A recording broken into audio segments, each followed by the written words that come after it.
સમયે સંતાન પ્રાપ્તિની ઈચ્છા થઈ. અને યાદ રાખજો, વ્યાસજીને સંતાન પ્રાપ્તિ ભોગ માટે નથી, સંતાન પ્રાપ્તિ વૈભવ માટે નથી. સંતાન પ્રાપ્તિ માત્ર ને માત્ર પોતાના દ્વારા રચાયેલા ગ્રંથોની એનો અધિકારી બને અને પોતાના દ્વારા લખેલા જે ગ્રંથો છે એનો પ્રચાર અને પ્રસાર કરે એટલા માટે. આપણે કહીએ છીએ કે સુખદેવજી મહારાજ જન્મતાની સાથે જ, કથામાં છે, બધા તમે સાંભળ્યું છે કે જન્મતાની સાથે તેઓ જંગલમાં દોડતા ગયા અને એની પાછળ વ્યાસજી દોડતા ગયા. પુત્ર પુત્રેતિ તન્મયતયા તરવોભિનેદુસ. દોડતા જાય છે, હે પુત્ર ઉભો રે, હે પુત્ર ઉભો રે. આપણને કેવું લાગે? આમ વિચારવા જેવી બાબત છે કે આટલા મોટા મોટા પુરાણો લખ્યા અને એ એક સામાન્ય એક સંસારના દીકરા પાછળ દોડે. આ સંભવ નથી. ત્યાં આપણી વિચારધારા કદાચ થોડીક નાની હોઈ શકે. આટલો વિદ્વાન માણસ, જેને પુરાણોને લખ્યા છે, શાસ્ત્રોને લખ્યા છે, વેદનો વિસ્તાર કર્યો છે, અને એ એક સંતાન પાછળ દોડે? ના, એ સંતાન પાછળ નથી દોડ્યા, એક જ્ઞાની વિરક્ત માણસની પાછળ દોડ્યા છે કે જો સુખદેવ જતો રહેશે તો મારા લખેલા ગ્રંથોનું શું થશે, મારા ભાગવતનું શું થશે.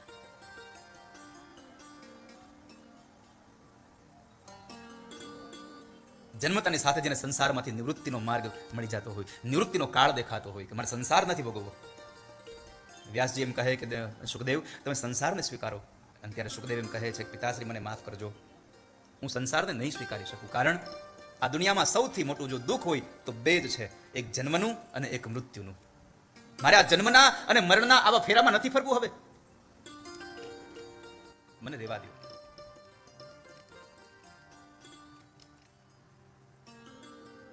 મને જવા દો. અને એ સુખદેવજી મહારાજ જયારે ચાલતા થયા ત્યારે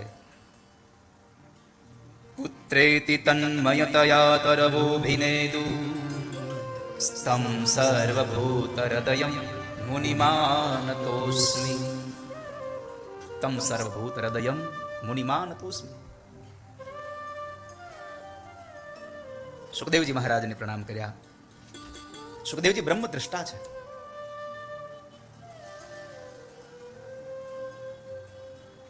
માર્ગ બતાવે એવા માણસ છે.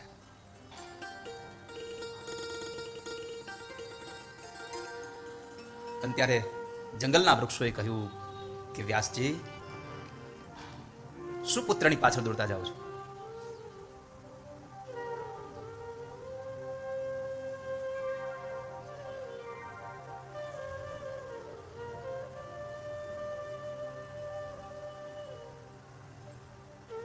સંતનું પ્રાગટ્ય તો સમાજના હિત માટે હોય છે. સંતનું પ્રાગટ્ય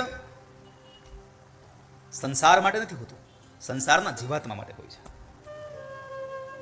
સરોવર તરુવર સંત જન ચોથાઈ બરસે મેઘ, પરમાર્થને કારણે આથો ચારો ધરિયા દે. સરોવર તરુવર સંતજન અને ચોથાઈ બરસે મેઘ. એક સંત, એક તરોવર એટલે કે એક સરોવર, તળાવ, એનું જીવન પણ એક તળાવના બંધ પાણિયા માટે નથી, એ એટલી જગ્યા માટે નથી. એ રહેલું જળ આ સમગ્ર વિશ્વના તમામ જીવાત માટે છે. સરોવર તરુવર સંતજન ચોથાઈ બરસે મેઘ. એક સંત, એક તળાવ, એક વૃક્ષ. કારણ કે વૃક્ષ પોતે તડકો ઝીલે અને નીચે રહેલા માણસને છાંયો આપે છે. વૃક્ષની ઉપરની ડાળીએ લાગેલું ફળ અને કદાચ આપણે આંબી ન શકતા હોઈએ, ત્યાં આપણે ચડી ન શકતા હોઈએ, તો પથ્થરો મારીને એ ફળને તોડીએ, છતાં પણ એ પથ્થરનો ઘા ઝીલી અને બીજાને ફળ આપે, એ તરુવર છે. અને છેલ્લે ચોથાઈ બરસે મેઘ. આકાશમાંથી વરસતો વરસાદ એ પોતાના માટે નહીં, આ સમગ્ર વિશ્વ માટે વરસે છે, જન કલ્યાણ માટે વરસે છે. પરમાર્થને કારણે આ તો ચારો ધરિયા દે.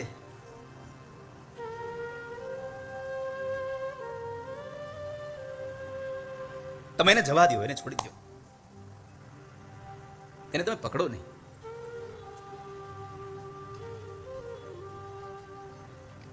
સુતજી અહીંયા વ્યાસજી મહારાજને જ્ઞાન થયું અને સુખદેવજી મહારાજ જતા રહ્યા છે. તો બીજા નમસ્કાર જેમણે આ ભાગવત કથાનો આપણને રસાસ્વાદ આપ્યો છે એમને પ્રણામ કર્યા છે.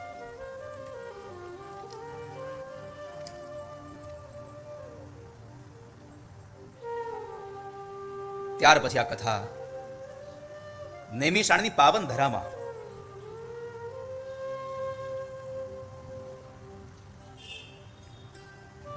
88,000 ઋષિ મુનિઓ અને સુત નામના પુરાણી જ્યારે બેઠા છે અને સંવાદ થાય છે.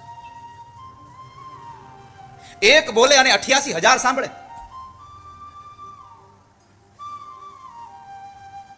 મને તો વિચાર આવે છે સુત નામના પુરાણીનો અવાજ કેવો હશે. આટલા મોટા સારા માઇક છે અત્યારે, તોય અમુક અમુકને નથી સંભળાતું, અને ત્યારે તો માઇક નહોતા આવા, અને છતાં એક બોલે અને એ નૈમિષારણ્યના પાવન ધારામાં 88,000 ઋષિઓ સાંભળે. નથી કહેતા આપણે પહાડી અવાજ છે એનો, પહાડી રાગમાં પહાડી અવાજ. બે ભેગું થાય એટલે મોટા મોટા ડુંગરા બને.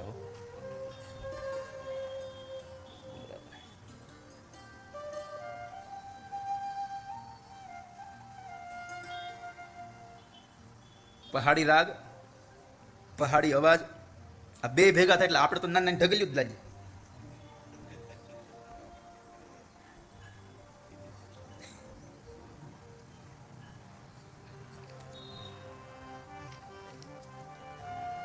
નૈમિષે સુતમાસિનમ અભિવાદ્ય મહામતી કથામૃત રસાસ્વાદ કુશલ શોનકો બ્રવીત. નૈમિષે સુતમાસિનમ, અહીંયા કથાનો વક્તા કેવો હોવો જોઈએ અને કથાનો શ્રોતા કેવો હોવો જોઈએ એની પરિભાષા બતાવે છે.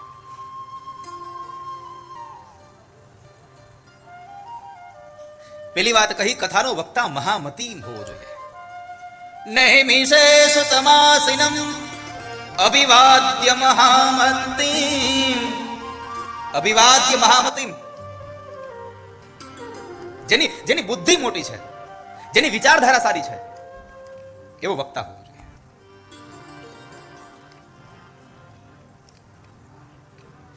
અહીંયા બતાવ્યું, સંકુચિત વિચારનો વક્તા ન લેવો કોઈ દિવસ. જેની દ્રષ્ટિ વિશાળ છે. દ્રષ્ટિ વિશાળ એટલે અહીંથી મને આમ આખી ગોંડલની આખી બજાર દેખાય એવી દ્રષ્ટિ નહીં હો. એ તો ચશ્મા પહેરો નંબરના તોય દેખાય એવું નહીં. નરી આંખે નથી દેખાતું એ પણ જોવાનો જેનો વિચારધારા છે એવો વક્તાને લઈ આવો તમારે. આ આંખથી બાહ્ય દેખાય છે, આ કાનથી બાહ્ય સંભળાય છે, પણ આ આંખ અને આ કાનથી જ્યારે બાહ્યનું દેખાતું બંધ થાય અને અંદરનું દેખાતું સંભળાતું થાય ને, આવો વક્તા તમારે લઈ આવો સાહેબ. આવી વિચારધારા વાળો લઈ આવો.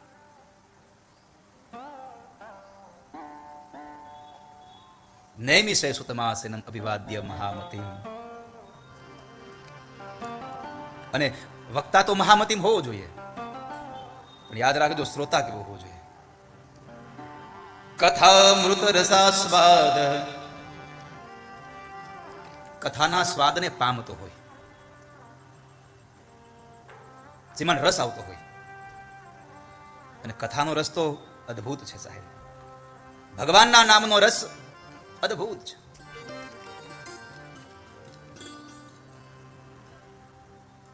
અને આપણને એકને નહીં બધાને ભગવાનના નામનો રસ ગમે છે.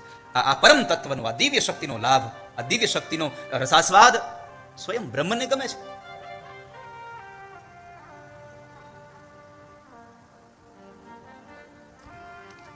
અને એટલે તો કૃષ્ણ કહે છે,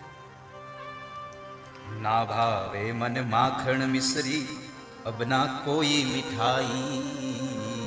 ના ભાવે મને માખણ મિશ્રી, ના ભાવે મને માખણ મિશ્રી અબ ના કોઈ મીઠાઈ. મારી જીભડિયાને ભાવે રાધા નામ મલાઈ. મારી જીભડિયાને ભાવે રાધા નામ મલાઈ. વૃષભાનું કિલલી તો ગુડ ધાની લાગે, મને ખારો ખારો યમુના જીરો પાણી લાગે. મને ખારું પાણી લાગે છે યમુનાનું, પણ મને મીઠું કોણ લાગે છે? પેલી રાધાનો રસાસ્વાદ મીઠું લાગે છે. મીઠે રસસે ભરી રાધા રાની લાગે. રાધા મીઠી લાગે, યમુના ખારી લાગે છે. રાધા રૂપાળી લાગે છે, યમુના કાળી લાગે છે. એટલે કહ્યું કથામૃત રસાસ્વાદ કુશલ શૌનકો બ્રવીત. રસાસ્વાદ. અને એક વાર આ રસ પી જાય ને પછી જગતના બીજા બધા રસ એને ફીકા લાગે. એક વાર રસ પી જાય, વધારે નહીં. મેં ગઈકાલે કહ્યું હતું ને કે તમે કોઈકની સાથે જયારે કથામાં જાઓ અને એ કથામાં તમને એટલો આનંદ આવી જાય ને તો બીજા દિવસે તમને જે કથામાં લઈ ગયા હોય ને એની પણ રાહ ન જુઓ, પેલા જઈને ખુરશી પકડી જાઓ, આજ તો મારે બે જવા આગળ. કથાનો રસ જ એવો છે.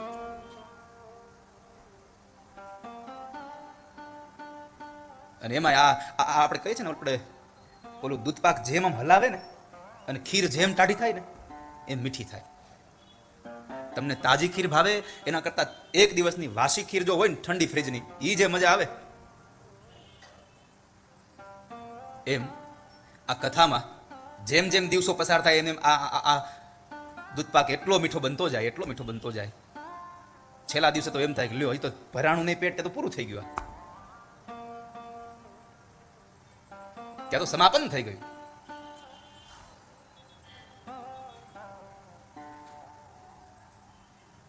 નૈમિષારણ્યની પાવન ધરામાં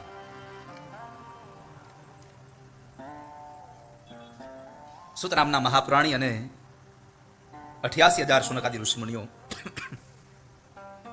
જયારે બેઠા છે, એમાં શૌનક ઋષિઓમાંથી એક શૌનક ઉભા થઈ અને સુત નામના મહાપ્રાણીને પ્રશ્ન કર્યો છે, પ્રાર્થના કરી. અજ્ઞાન ધ્વાંત વિધ્વંસ કોટિ સૂર્ય સમપ્રભ. કોટિ સૂર્ય સમપ્રભ, કેટલી મોટી ઉપમા આપી છે અહીંયા. કોટિ સૂર્ય સમપ્રભ. એક સૂર્ય આકાશમાં પ્રજ્વલિત થાય અને આખા વિશ્વને ઝળહળે, આખા વિશ્વને રોશન કરે. તો અહીંયા તો એવું કહ્યું કે કોટિ સૂર્ય સમપ્રભ. તમે હે મહારાજ, હે ગુરુદેવ, આપ તો 1 કરોડ સમાન સૂર્ય હોય એના બરાબર તેજવાળા છો.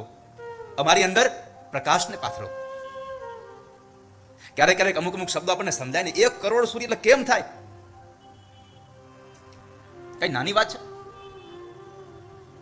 એક સૂર્યના તેજ સામે આપણે જોઈ નથી શકતા. એક સૂર્ય આટલો દૂર છે આપણાથી, અને છતાં એના તાપથી આપણે એમને ઉભા નથી રહી શકતા. તો એક સાથે કરોડો સૂર્ય પ્રગટે તો એનું તેજ કેટલું હોય?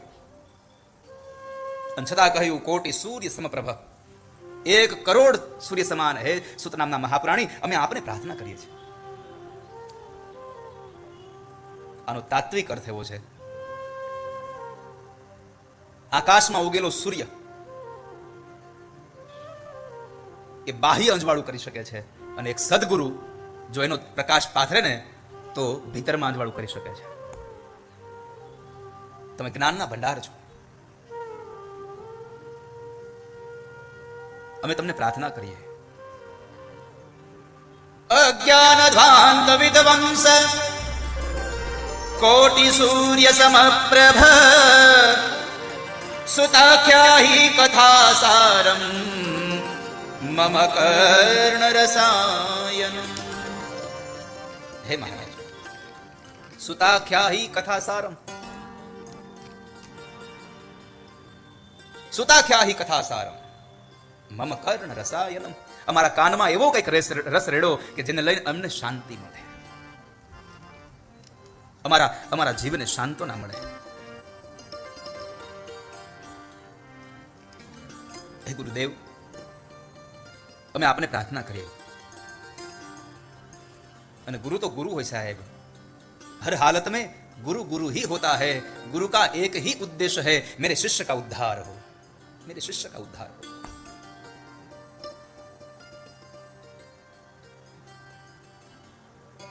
પૂજ્ય ચરણનો એક જ ભાવ હોય, સામેના જીવાત્માનો ઉદ્ધાર કેમ થાય.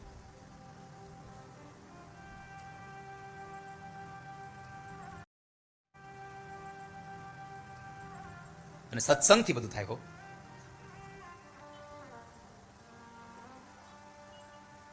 બાપજી, અમે પ્રાર્થના કરીએ છીએ, અમારી અંદર રહેલા આ અજ્ઞાન રૂપી અંધકારને તમે જ્ઞાન રૂપી દીપક પ્રગટાવી અને અમારી અંદર જ્ઞાનનો પ્રકાશ પાથરો. અમે આટલા કથાઓ સાંભળી, આટલા પુરાણોને સાંભળ્યા, પણ અમારા મનને શાંતિ ન થઈ. અમે તમને પ્રાર્થના કરીએ, આ મનની શાંતિ માટે શું કરવું જોઈએ? મનની શાંતિ માટે શું કરવું જોઈએ?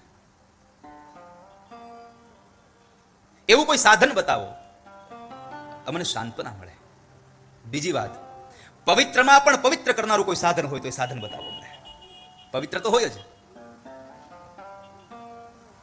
ભાગવતજીના મહાત્મ્યના 6 અધ્યાયમાં કહ્યું છે કે આ દુનિયામાં સુખ કથા જેટલી પવિત્ર છે એનાથી વિશેષ પવિત્ર દુનિયામાં બીજું કશું જ નથી. ન ગંગા, ન યમુના, ન સરસ્વતી, ન નર્મદા. જેટલી પવિત્ર આ સુખ કથા છે એટલું પવિત્ર બીજું કશું જ નથી. સુખ કથા તો સુખ કથા બહુ પવિત્ર છે. અને જેમણે ભગવાનની કથા નથી સાંભળી એને સમજવાનું આપણે માણસ થયા જ નથી. આપણે તો ખાલી બસ આ દુનિયામાં એમને આવ્યા અને જતા રહ્યા.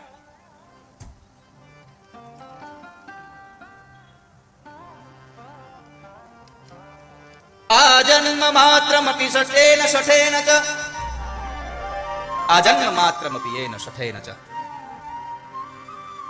જેણે આ જન્મમાં આવી અને કિંચિત માત્ર એક રતિભાર પણ જેણે ભગવાનની કથા નથી સાંભળી એ માત્ર ને માત્ર જન્મો છે. ચાંડાલ વચ્ચ ખરવદ્વત તેન નીતમ. જન્મો છે ખરો માણસમાં, પણ કારણ શું કામ જન્મો છે? તો કે છે ચાંડાલ જેવો છે. જેણે ભગવાનની કથા નથી સાંભળી એ ચાંડાલ જેવો છે. ચાંડાલ વચ્ચ વરવદ, ગધેડા જેવો છે, ભાર વહન કરવા આવ્યો છે. ચાંડાલ વચ્ચ ખરવદ, ગધેડાને સંસ્કૃતમાં ખર કહ્યું છે. ગધેડા જેવો છે, માત્ર ને માત્ર સંસારનો ભાર વહન કરવા આવે છે, બીજું કશું કામ નથી. અને સૌથી મોટી વાત, મિથ્યા સ્વજન્મ જનની જની દુઃખ ભાજા. મિથ્યા સ્વજન્મ જનની જની દુઃખ ભાજા. જન્મ થયો એનો મનુષ્યમાં, પણ માત્ર ને માત્ર જો ભગવાનની કથા નથી સાંભળી, ભગવાન પ્રત્યે પ્રેમ નથી જાગ્યો, તો સમજવું માત્ર ને માત્ર એની માને પ્રસૂતાની વેદના દેવા માટે જન્મો છે, બીજું કોઈ કામ નથી એનો દુનિયામાં. આ જન્મ માત્રમપી એન શઠેન કિંચિત. બાપજી, અમને કંઈક એવું સંભળાવો જેથી અમને શાંતિ થાય. એવું કયું સાધન? સૂત નામના પુરાણીએ તત્કાલ જવાબ આપ્યો કે સોનકો, તમારા મનને શાંતિ આપી હોય તો તમે ભાગવતની કથાને સાંભળો. તમે ભાગવતની કથાને સાંભળો. બાપજી, ભાગવત શા માટે? તો એટલા માટે, વેદોપનિષદામ સારાં જાતા ભાગવતી કથા. વેદ અને ઉપનિષદનો જે સાર છે એવી કથા ભાગવત કથા. તમે ભાગવત કથાને સાંભળો. તમે ભાગવત કથાઓને સાંભળતા રહો.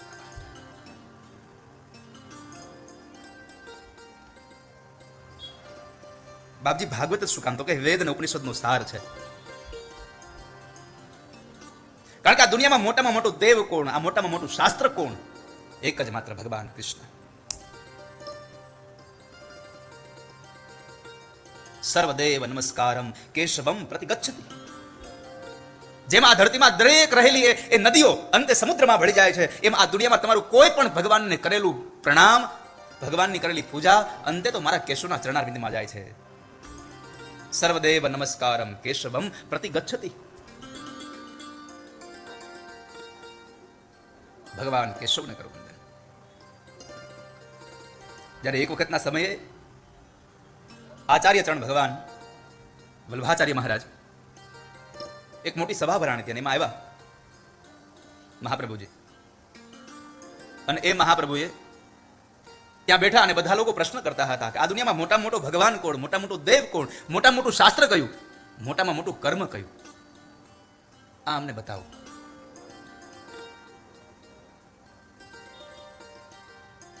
કોઈ જવાબ ના આપી શક્યા ત્યારે આચાર્ય ચરણ ભગવાન મહાપ્રભુજી વલ્લભાચાર્ય મહારાજે કહ્યું, એકમ શાસ્ત્રમ દેવકી પુત્ર ગીતમેકો દેવો દેવકી પુત્ર એવ એકો મંતસ્તસ્ય નામાની યાની કર્મ્યાપેકમ તસ્ય દેવસ્ય સેવા. પહેલી વાત કહી એકમ શાસ્ત્રમ દેવકી પુત્ર ગીત. દેવકીનું પુત્ર ગીત એટલે જગતમાં શાસ્ત્ર એક જ છે, અને એ દેવકી પુત્ર ગીત એટલે કે ભગવાને લખેલી પોતાના મોઢેથી નીકળેલી 700 શ્લોકોની ગીતા છે, જેમાં 700 શ્લોક ભગવાન એકલા બોલ્યા છે અને પેલો સાંભળે છે. કોણ સાંભળે છે? કેટલા લોકોને ખબર છે ગીતાજી કોણ બોલ્યું છે? કોણ બોલ્યું છે? જેટલાને ખબર છે હાથ ઊંચો કરો. ગીતાજી કોણે લખી? હાથ ઊંચો કરો, આમ ખબર હોય સરખો. વાહ, તમારા બધા માટે તાળીઓ વગાડો તમે. તોય વગાડો છો? હાથ ઊંચા થયા કેટલા? 7. તમને ખબર છે ગીતાજી ક્યાં લખાણ હોય? આપણે રીબડાથી અંદર જઈને કોટડા સાંગાણી બાજુ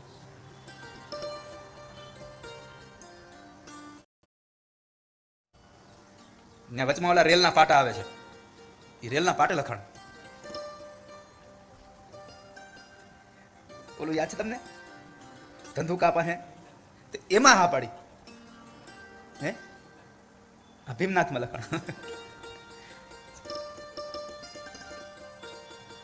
મારા બાપ, આપણે હિન્દુ છીએ અને ગીતાજીની વાત આવી ને આટલી આ વારંવાર જયારે હું વાત સાંભળું ને, જ્યારે મને આવા પ્રતિસાદો મળે છે ને આ જવાબ આ પ્રશ્નોના, એટલા માટે જ મેં નક્કી કર્યું છે કે તથાસ્તુ વિદ્યાપીઠમાં છોકરાઓ ભણશે ખરા. સરકારશ્રીના જેટલા પણ સિલેબસ છે એના અભ્યાસક્રમના એ તો ભણવાના જ છે, પણ તથાસ્તુ વિદ્યાપીઠમાં એને રહેવું હોય તો શ્રીમદ ભાગવત ગીતા ભણવી ફરજિયાત છે. એના માટે આપણે હિન્દુના દીકરા છે.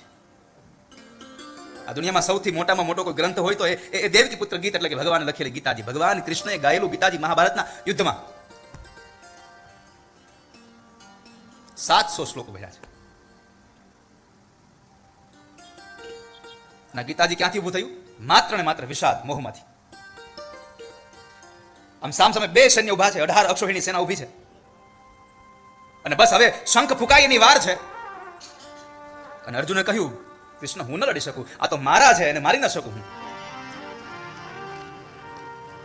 મારા છે એટલે મારી ન શકું. અને ભગવાને કહ્યું, તારે મારવાના ક્યાં છે? તારે તો ખાલી નિમિત્ત બનવાનું. તો એ તો બધા મરી ક્યારના ગયા છે? મારી નજરથી જ. કૃષ્ણ એક નજર નાખે તે મારી નાખે સાહેબ. કૃષ્ણની નજર પણ એટલી ઘાયલ છે અને કૃષ્ણનું હાસ્ય પણ એટલું ઘાયલ છે. કૃષ્ણ સ્મિત કરે ને તો કેટલા લોકોને પાગલ કરી દે.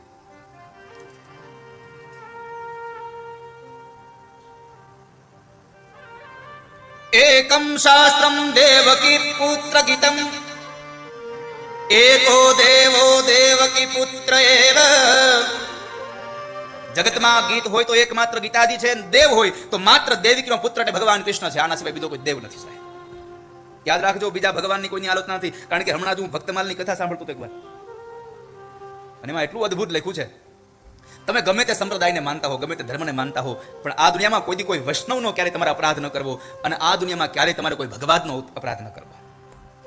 જ્યારે ભગવાનની કથા થતી હોય ત્યારે બધા લોકો આવીને બેઠા હોય છે. ભાગવત કથા થતી હોય તો આ ભાગવતના પંડાલની અંદર કોઈ પણ જગ્યાએ ભગવાનના અંતરંગ સખા એવા ઉદ્ધવજી આવીને બેઠા હશે. રામચરિત માનસની કથા થતી હોય તો કોઈ પણ જગ્યાએ હનુમાનજી આવીને બેઠા હશે. શિવની કથા થતી હશે તો કોઈ પણ જગ્યાએ માં સતી ભવાની બેઠા હશે. તો રામ કથા હોય તો રામ કથામાં ભગવાન રામની પ્રાધાન્યતા છે, પણ કૃષ્ણ અને શિવને ક્યારે એને અપમાનિત ન કરવા. જો કૃષ્ણ અને શિવને અપમાનિત કર્યા તો એના જે બેઠેલા જે સેવકો છે, એના જે દાસ છે, એ સહન નહીં કરી શકે, એને દુઃખ થશે. અને જો વૈષ્ણવને દુઃખ થયું તો ભગવાન તમને કોઈ દિવસ માફ નહીં કરી શકે, ક્યારેય માફ નહીં કરી શકે. ભગવાન રામ એમ કહે છે કે મારો અપરાધ કરે એને હું છોડી દઉં, પણ મારા ભક્તનો અપરાધ કરે તેને ન છોડું. ન તો વૈષ્ણવ અપરાધ કરવો, ન તો ભગવતા અપરાધ કરવો. કોઈનો અપરાધ ન કરવો, કોઈની નિંદા ન કરવી.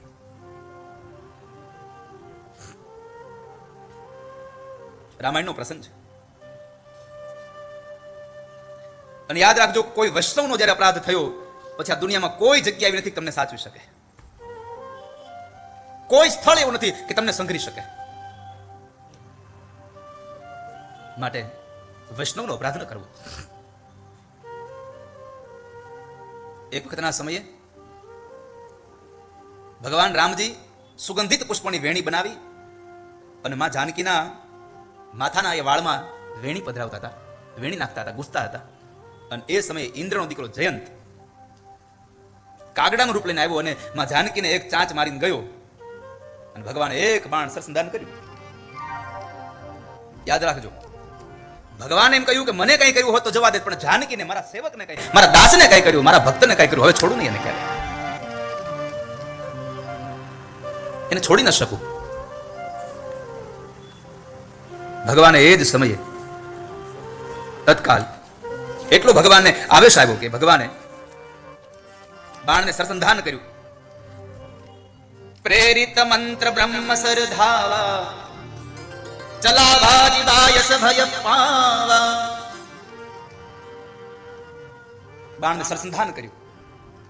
જેમ ભાગવતના 9મા સ્કંદમાં કથા છે અમરીશ રાજાની, દુર્વાસા ઋષિ અપરાધ કર્યો વૈષ્ણવનો, આગળ દુર્વાસા અને પાછળ પેલું સુદર્શન ચક્ર જાય, એમાં અહીંયા પણ એ જ બન્યું, આગળ જયંત જાય અને પાછળ પાછળ ભગવાનનું એ બાણ જાય છે. અને એટલો ભયભીત થઈ ગયો જયંત. આમ તમે જુઓ તો દુનિયામાં ઘણા કાગડાઓ છે. રામ અને જાનકી બે બેઠા હતા, પતિ પત્ની બે પોતાના પ્રેમ રણની વાતો કરે છે, એવામાં જયંત કાગડો આવી, કાગડો બનીને ચાંચ મારી. આ દુનિયામાં ઘણી જગ્યાએ કાગડા છે. પોતપોતાની જાતને પૂછજો કે આપણે કાગડામાં આવીએ છીએ? જો આવતા હોય તો ધ્યાન રાખજો કે રામનું બાણ નીકળી ગયું છે, આપણને આપણા બાપાય નહીં હાચવે.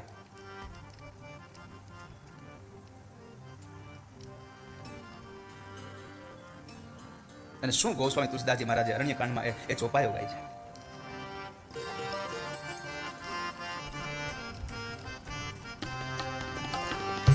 પ્રેરિત મંત્ર બ્રહ્મ સરધાવા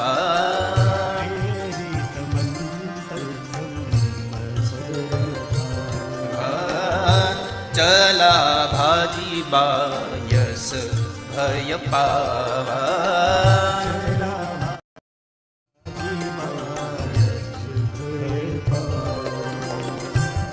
ધરી નિજ રૂપ ગયઉ પિતુ પાહી.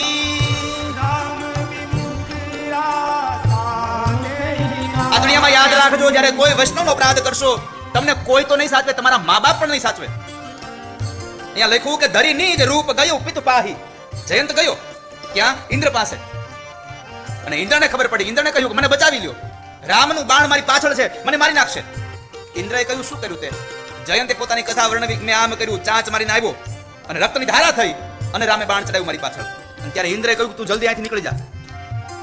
સગો બાપ પોતાના દીકરાને એમ કહે છે તું અહીંથી નીકળી જા. કેમ? કે તારા પાપે મારું આ સ્વર્ગ બળીને ભસ્મ થઈ જાય, નીકળી જા અહીંયાથી. રામ વિમુખ રાખા તે નાઈ.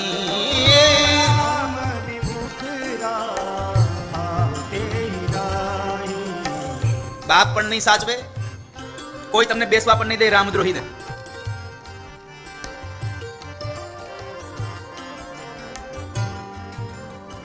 જયારે વૈષ્ણવનો અપરાધ કર્યો છે તમને નહીં બેસવા. કાહું બેઠન કહાન ઓહી.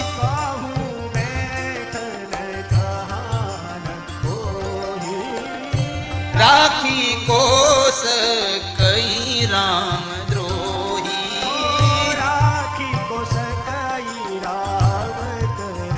જેને રામનો દ્રોહ કર્યો છે ને બેસવા નહીં દે કોઈ.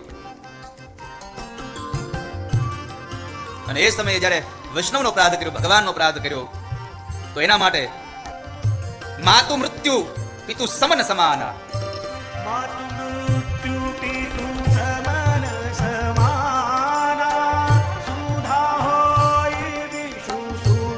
હરી જાના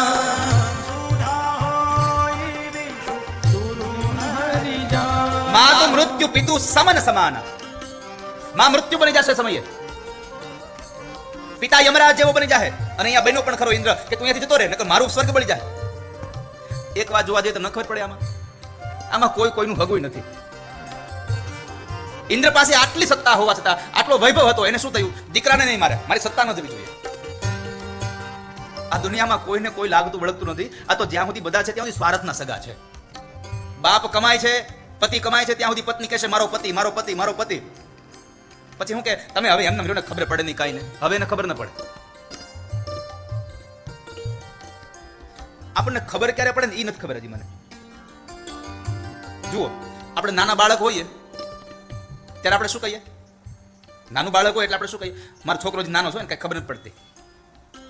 ત્યારે મા બાપ એમ કે મારો છોકરો નાનો છે ને ખબર નથી પડતી. પરણાવી દઈએ એટલે પત્ની એમ કે તમારા ભાઈને ક્યાં કઈ ખબર પડે છે. આપણે જાહેરમાં નથી કેવું, તમે તમારી જાતને પૂછો કે એકાદી વખત બોલ્યા છીએ આપણે કે કોઈના બેનપણી મોઢે, આડોશી પાડોશી મોઢે તમારા ભાઈ હાવ ભોળા છે, એને કઈ ખબર જ નથી પડતી. હા, પેલા એના મા બાપ એમ કહેતા ખબર નથી પડતી, પછી એની પત્ની એમ કહે છે કે એને કઈ ખબર નથી પડતી, અને ગૌઢો થાય એટલે છોકરા એમ કે મારા બાપાને ક્યાં કઈ ખબર પડે છે. તને ખબર કઈ પડશે આપણને? ભૈયા જાઉં પછી આ વાક્યને યાદ રાખજો બધા વડીલ.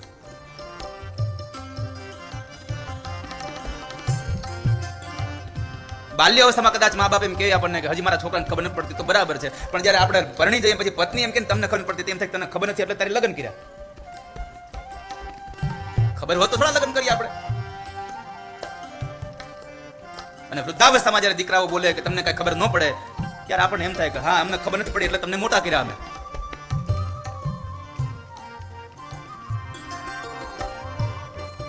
મા તો મૃત્યુ પિતુ સમન સમાના, સુધા હોય બિસુ, સુધા હોય બિસુ સુન કરી જાડા. અમૃત પણ એના માટે વિષ સમાન થઈ જાય જ્યારે ભગવાનનો દ્રોહ કરે છે. મિત્ર હોય એ દુશ્મન સમાન થઈ જાય. અને આ જગતની જે ગંગા યમુના જે નદીઓ છે, જ્યારે વૈષ્ણવનો અપરાધ થાય, જ્યારે ભગવાનનો અપરાધ થાય, રામનો દ્રોહ થાય છે, ત્યારે આ જ ધરતીમાં પાવન કરનારી જીવાત્માને પાવન કરનારી ગંગા આપણા સૌ માટે જ્યારે ભગવાનનો દ્રોહ કર્યો છે ત્યારે એની એ જ ગંગા, એ પતિત પાવની ગંગા મારા તમારા માટે વૈતરણી નદી બની જશે.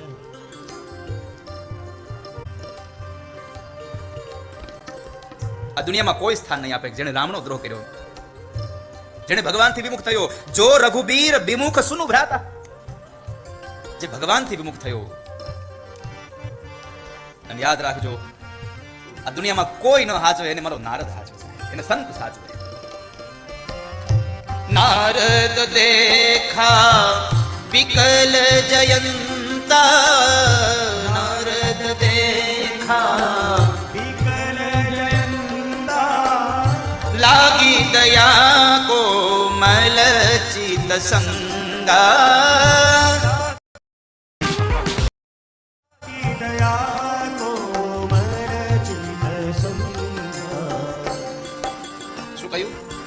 નારદ દેખા વિકલ જયંતા.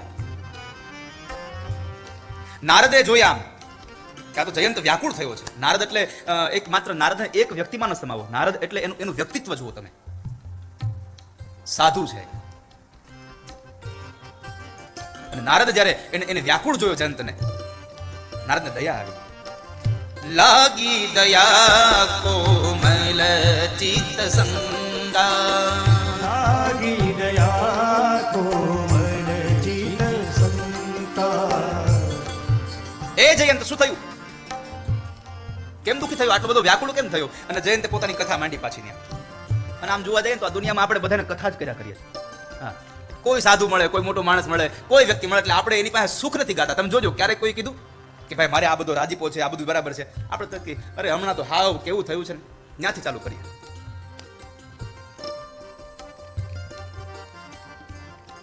સામાન્યમાં સામાન્ય માણસે આપણને હક ન લેવા દે. તમે જુઓ, અમારે તો ઘણી વખત અનુભવો થાય એવા. મળે એ ભેગો ચાલુ થાય, બાપા કાંઈક આશીર્વાદ દો ને, માથે હાથ મૂકો, મારા છોકરા માથે હાથ મૂકો, એ ડાયો થઈ જાય. અને વાત એ સાચી છે. તમારી કેટલી ભાવના હોય છે, તમારી કેટલી શ્રદ્ધા હોય છે. ઘણા લોકો મને એમ કહેતા હોય કે તમારો હાથ માથા પર મૂકો ને તો આ છોકરા ડાયા થાય. મેં કીધું મારો હાથ એવો તમારો હાથ છે? તો કે તમારા હાથમાં અમારા હાથમાં ફેર છે. મને એમ કે તમારા હાથમાં અમારા હાથમાં ફેર છે. મેં કહ્યું મારા હાથમાં તમારા હાથમાં ફેર શું? તો કે અમારા હાથમાં કાં તો દાંતડું હોય, કાં તો અમારા હાથમાં વેવણું હોય, કાં અમારા હાથમાં હાવણી હોય, કાં અમારા હાથમાં પાવડો હોય, તમારા હાથમાં માળા છે એટલે આ માળાનો પ્રભાવ એટલો છે ને કે હારા હારા ડાયા થઈ જાય. અને મને કદાચ સ્મૃતિમાં સાંભળ્યું છે મેં આપણા સંપ્રદાયમાં કે જ્યારે મહારાજ ગરડામાં વચનામૃત કહેતા હોય, ઉપદેશ કરતા હોય, કથા વાંચતા હોય અને જ્યારે આમ બધા બેઠા હોય એમાં કોઈ સુઈ જાય ને તો મહારાજ છૂટો બેરખો મારતા કોઈકને. સુઈ ગયો એટલે બેરખો મારે.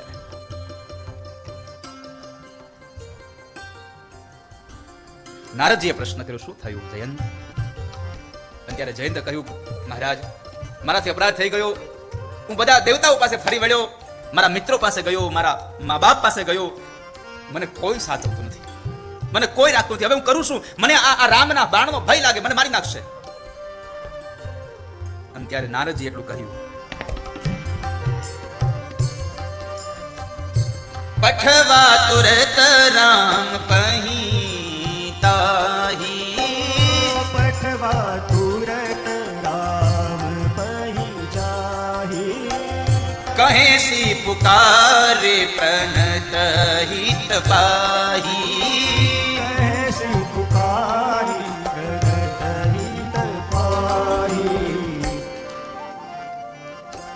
જયંત, જેના રામ જે બાણથી તને ડર લાગે છે એ બાણ જેનું છે એના શરણે જા, એની પાસે જા. અને એ સમય નારદજીએ માર્ગ બતાવ્યો, રામના શરણે જા. રામ દયાળુ છે, કૃપાળુ છે, તું એની પાસે જા.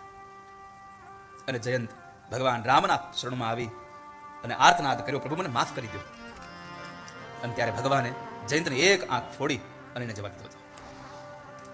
મારો કહેવાનો ભાવાર્થ છે, કોઈ દેવનો અપરાધ ન કરવો જોઈએ. અહીંયા કથાની અંદર અમારા આનંદ સ્વામી અને રાધારામ સ્વામી બધા બેઠા હોય ત્યારે વાત થતી હોય ને ત્યારે એમ કહે કે આપણે આપણું નામ કે આપણી લીટી મોટી કરવા માટે કોઈકની લીટી ભૂંસવી શું કામ? એને આપણે આપણી લીટી મોટી કરવી છે તો કોઈકની લીટી ભૂંસીને કોઈકની લીટીને આપણી લીટી મોટી ન કરાય. એની લીટીમાં આપણે જોઈન્ટ થઈ જવાય, આપોઆપ આપણી લીટી મોટી થઈ જાય સાહેબ. કોઈનું ભૂંસવાથી મોટું નહીં થવાય, કોઈકને વધારવાથી મોટું થવાશે.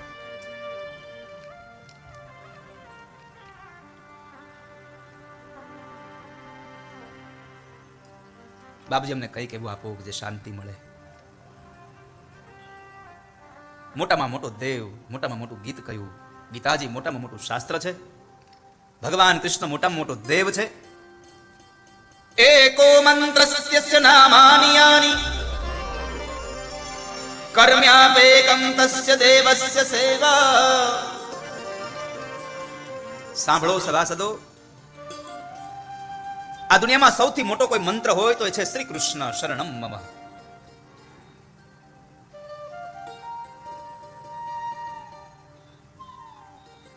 મેં કહ્યું ને હમણાં, આકાશાત પતિતોમ તયમ યથા ગચ્છતિ સાગરમ સર્વદેવ નમસ્કારમ કેશવમ પ્રતિગચ્છતિ. આકાશમાંથી પડેલું જળ એ નદીના રૂપમાં વહે છે, પણ જાય છે ક્યાં? સમુદ્ર પાસે. એમ આ દુનિયામાં ગમે તે ભગવાનને તમે વંદન કરો, અંતે જાય છે કૃષ્ણ પાસે, ભગવાન ઠાકોરજી પાસે. મોટામાં મોટો મંત્ર છે શ્રી કૃષ્ણ નામ. અને જગતમાં જો સૌથી મોટામાં મોટું કર્મ હોય તો એ પણ છે નંદ નંદનની સેવા. ઠાકોરજીની સેવા કરજો વાલા, ભગવાનને સેવજો, કૃષ્ણની સેવા કરજો,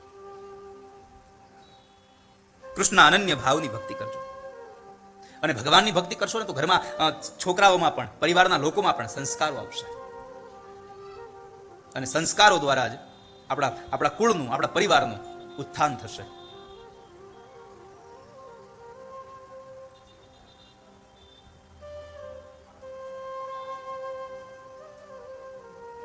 સંસ્કારોથી, તમારી મર્યાદાઓથી. કેટલી મર્યાદા, કેટલી આબરૂ. એકવાર જ્યારે મોગલનું રાજ્ય હતું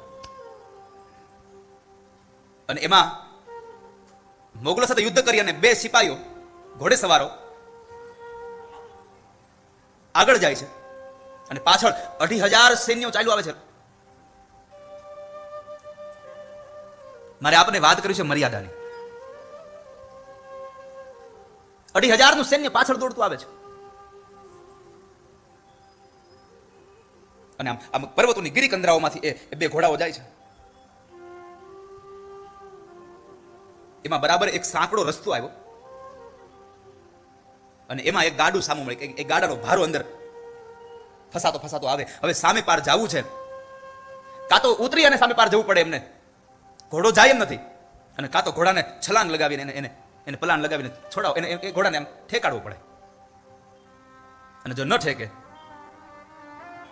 તો પાછળ 2,500 સૈન્ય દોડતું આવે છે.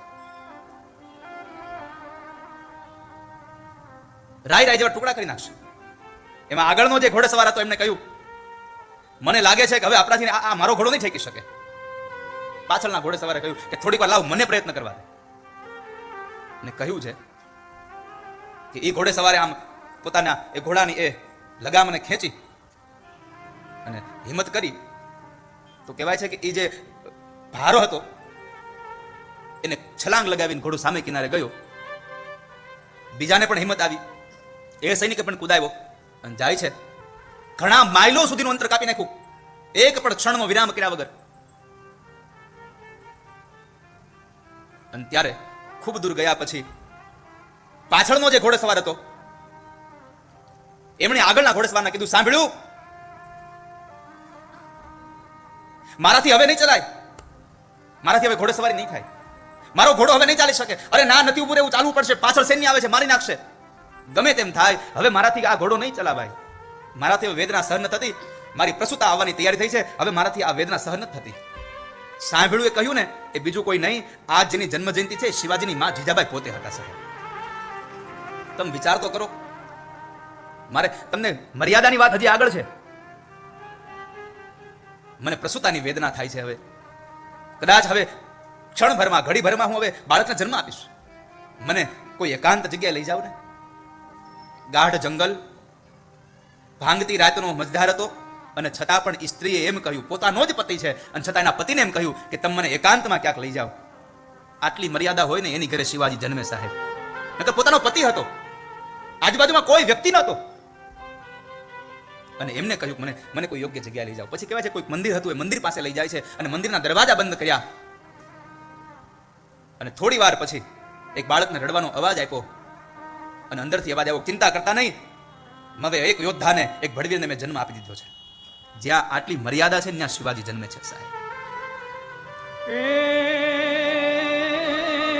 ધનકુખ જીજાબાઈની ત્યાં શિવાજી જન્મા હતા. એ તલવાર કેરી ધાર પણ એણે હિન્દુ ધર્મ રાખ્યો હતો. પડકાર કરતી પુત્રને મરજે સમર મેદાનમાં. એ અમ દેશની એ આર્ય રમણી અમર છે ઇતિહાસમાં. એ વાલા અમર છે ઇતિહાસમાં. કેટલી કેટલી કથાઓ છે. માં ધારે તો શિવાજી બનાવી શકે, માના સંસ્કારથી શિવાજી બની શકાય. મા બાપ ધારે તો સારો યોદ્ધા બનાવી શકે, કારણ કે જવાબદારી તો મા બાપની છે, સંતાનના સંસ્કારની.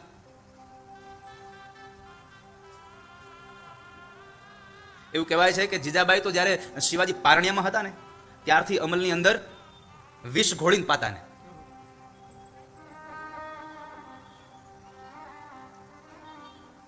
અને બાજુમાં ઉભેલી એની એક સ્ત્રીએ કહ્યું કે એમાં આ શું કરો છો? છોકરાને તારે જીવાડો નથી? તને આ તારો દીકરો વાલો નથી? જીજાબાઈ કહે છે કે આ દુનિયામાં કઈ એવી માં હોય કે પોતાનો દીકરો વાલો ન હોય? મને મારો શિવો જીવથી વાલો છે, તો પણ તું ઝેર શું કામ પાય છે મારી નાખવા માટે? અને ત્યારે જીજાબાઈ એમ કહ્યું કે મારી નાખવા માટે ઝેર નથી પાતી, હું અત્યારથી આના કોઠાને ઝેરની એટલા માટે હેબિટ પાડું છું કે કદાચ મારો શિવો મોટો થાય અને એને કોઈ દગાથી ઝેર આપે ને તો ઝેરમાંથી પણ એ મારો દીકરો બચી જાય, કે એ ઝેર પણ મારા દીકરાને મારી ન શકે, એટલા માટે અત્યારથી ઝેર પાવું છું. જેની માં પોતાના દીકરાને ઝેર પાઈ પાઈને મોટો કરે ને એનો દીકરો આ હિન્દુ ધર્મને ટકાવી શકે. ઉદરમાં રહ્યા અને એને માએ સંસ્કાર આપ્યા. ઝવેરચંદ મેઘાણીને કેવું પડે છે.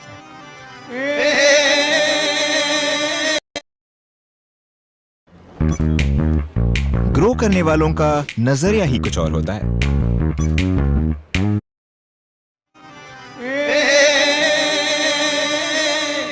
પેટમાં પોઢીને સાંભળેલી શિવે રામ લક્ષ્મણની વાત. પેટ પેટમાં પોઢીને સાંભળેલી શિવે રામ લક્ષ્મણની વાત રે, શિવે રામ લક્ષ્મણની વાત. માતાજીએ મુખ છે દીધી, ઉડી એની ઊંઘ છે દીધી, શિવાજીને નીંદ જોડાવે, માતાજી જવાય જોડાવે.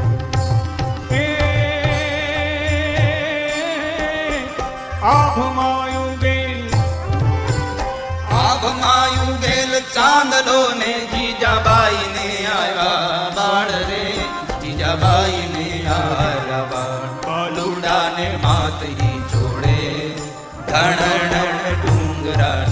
એવું લખ્યું છે શાસ્ત્રમાં.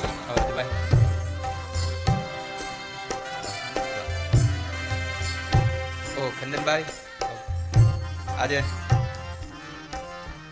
આમની પેલાની કથા મારી અમદાવાદ વિશ્રામ થઈ 18 જાન્યુઆરીથી 24 જાન્યુઆરી, અને એ કથાના નિમિત્ત માત્ર યજમાન અમારે રાજુભાઈ ઠક્કર અને અમારે ખંજનભાઈ. રાજુભાઈ તો અમદાવાદ રહે છે. જુઓ ભગવાનની કથાનો કેટલો પ્રભાવ છે. મેં કહ્યું હતું કે એકવાર સાંભળે અને લત લાગી જાય પછી રહી ન શકાય.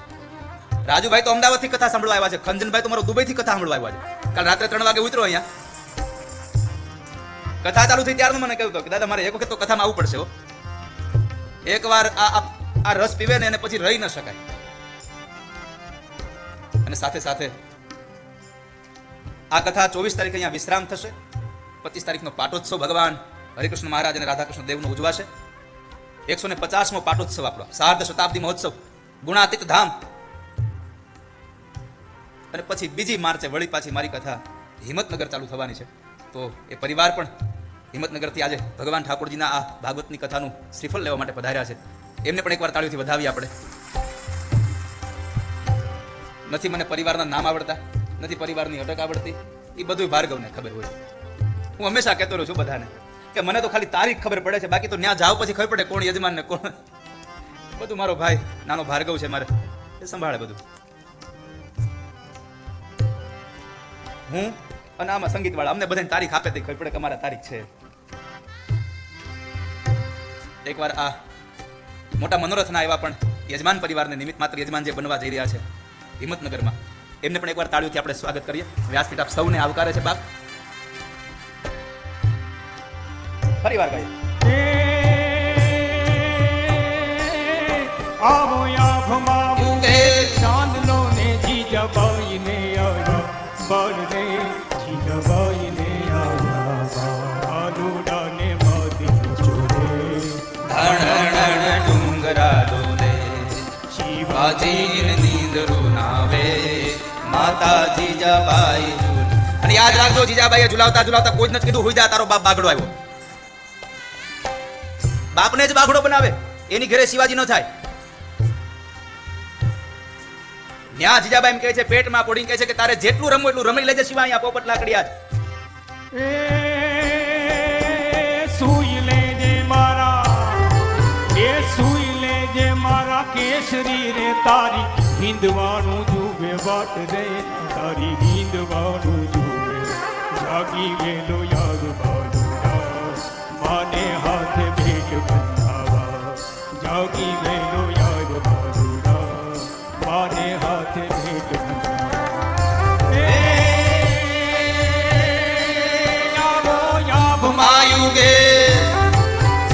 આભમાયું ગેલ ચાંદલો ને જીજાબાઈ ને આવ્યા બાળ રે, જીજાબાઈ ને આવ્યા બાલુડા ને માથુથી જોડે ધણણ ડુંગરા ડોલે.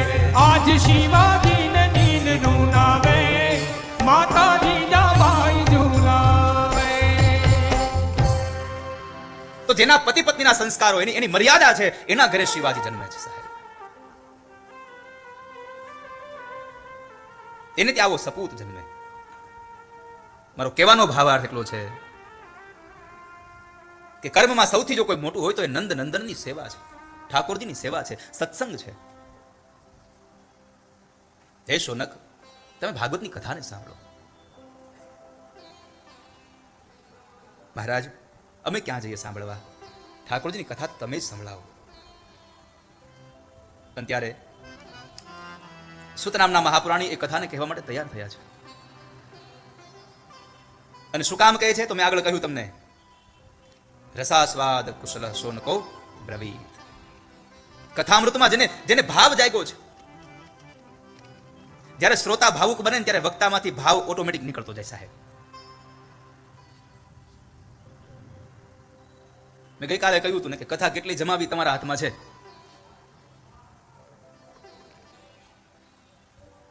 શૌનકનો પ્રશ્ન સાંભળી અને સૂત નામના મહાપ્રાણી કહે છે કે હું તમને આ કથા કહેવા માટે તૈયાર થાઉં છું, પણ શું કામે? પ્રીતિ શૌનક ચિત્તે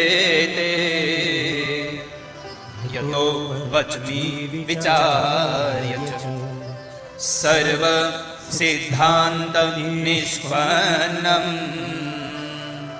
સંસાર ભય નાશનમ. સર્વ સિદ્ધાંત નિષ્પન્નમ, અને સૌથી મોટી વાત કરી સંસાર ભય નાશનમ. હું તમને એવી કથા સંભળાવું કે જે સંસારનો ભય નાશ પાડી દે. તો સંસારમાં ભય શેનો? આપણને શેનો ભય છે? કે મારું ભેગું કરેલું આ નાણું મારા છોકરો ક્યાં વાપરશે, મારો પૈસો ક્યાં જશે, હું ગુજરી જાય પછી અમારા મકાનનું શું થાય? આપણને એનો ભય છે.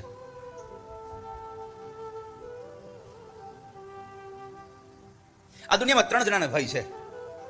ભૂખ્યાને ભોજનનો ભય છે કે મારું જમવાનું ક્યાંથી આવશે, મારું પેટ કેમ ભરાશે. જેની પાસે સંપદા છે એને એનો ભય છે કે હું મરી જાય તો મારી સંપદા ક્યાં જશે. અને જેને ઇજ્જત છે એને પોતાની ઇજ્જતનો ડર છે કે એકવાર મારી આબરૂ જશે તો હું શું કરીશ, હું શું કરીશ. પણ આ દુનિયામાં સંસાર ભય નાશનમ, સંસારમાં ભય શેનો છે? આ દુનિયામાં સૌને એક પ્રકારનો ભય છે ને એ ભય છે મૃત્યુનો. કે મારું મૃત્યુ થશે, મારા મૃત્યુ, આ મૃત્યુનો ભય છોડાવી દે એવી કથા એટલે શ્રીમદ ભાગવત. કાલ વ્યાલ મુખ ગ્રાસ ત્રાસ નિર્ણાશ હેતવે. કાલ વ્યાલ મુખ ગ્રાસ ત્રાસ નિર્ણાશ હેતવે. કાળના મોઢામાં જવાની જે વેદના છે એમાંથી મને તમને મુક્તિ આપી દેશે ભાગવત.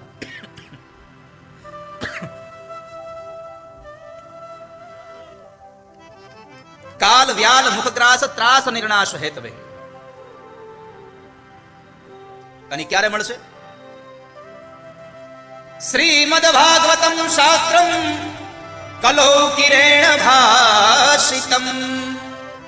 કલૌકિરેણ ભાષિતમ.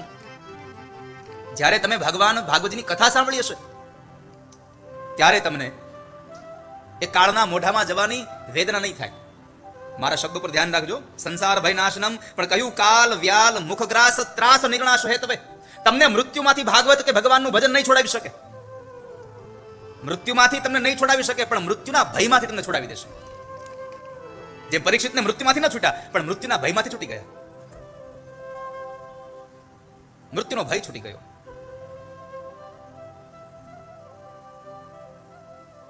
સર્વ સિદ્ધાંત નિષ્પન્નમ સંસાર ભય નાશનમ. એક તો સંસારના ભયને નાશ પામે એવી કથા કહું. બીજી વાત, ભક્ત્યોગ વર્ધનમ યચ્ચ કૃષ્ણ સંતોષ હેતુકમ તદહમ તે વિદાસ્યામિ સાવધાનતયા. ભક્ત્યોગ વર્ધનમ, ભગવાનની ભક્તિમાં વધારો કરે એવી કથા છે. જેમ કથા સાંભળીએ એમ પરમાત્માનો પરિચય થાય અને પરમાત્મા પ્રત્યે ભાવ જાગતો જાય. ભગવાન પ્રત્યે ભાવ જાગે એટલે પછી ભગવાનની ભક્તિમાં આપણો વધારો થતો જાય. ભક્ત્યોગ વર્ધનમ યચ્ચ કૃષ્ણ સંતોષ હેતુકમ. કૃષ્ણ સંતોષ અપાવે એવી ભક્તિ આપણને મળે છે આમાંથી. અને છેલ્લી વાત કહી, પણ તમારે બધાને એક વાત માનવાની છે. તદહમ તે વિધાસ્યામિ સાવધાનતયા શૃણુ. તદહમ તે વિધાસ્યામિ સાવધાનતયા શૃણુ. સાવધાન થઈને સાંભળજો.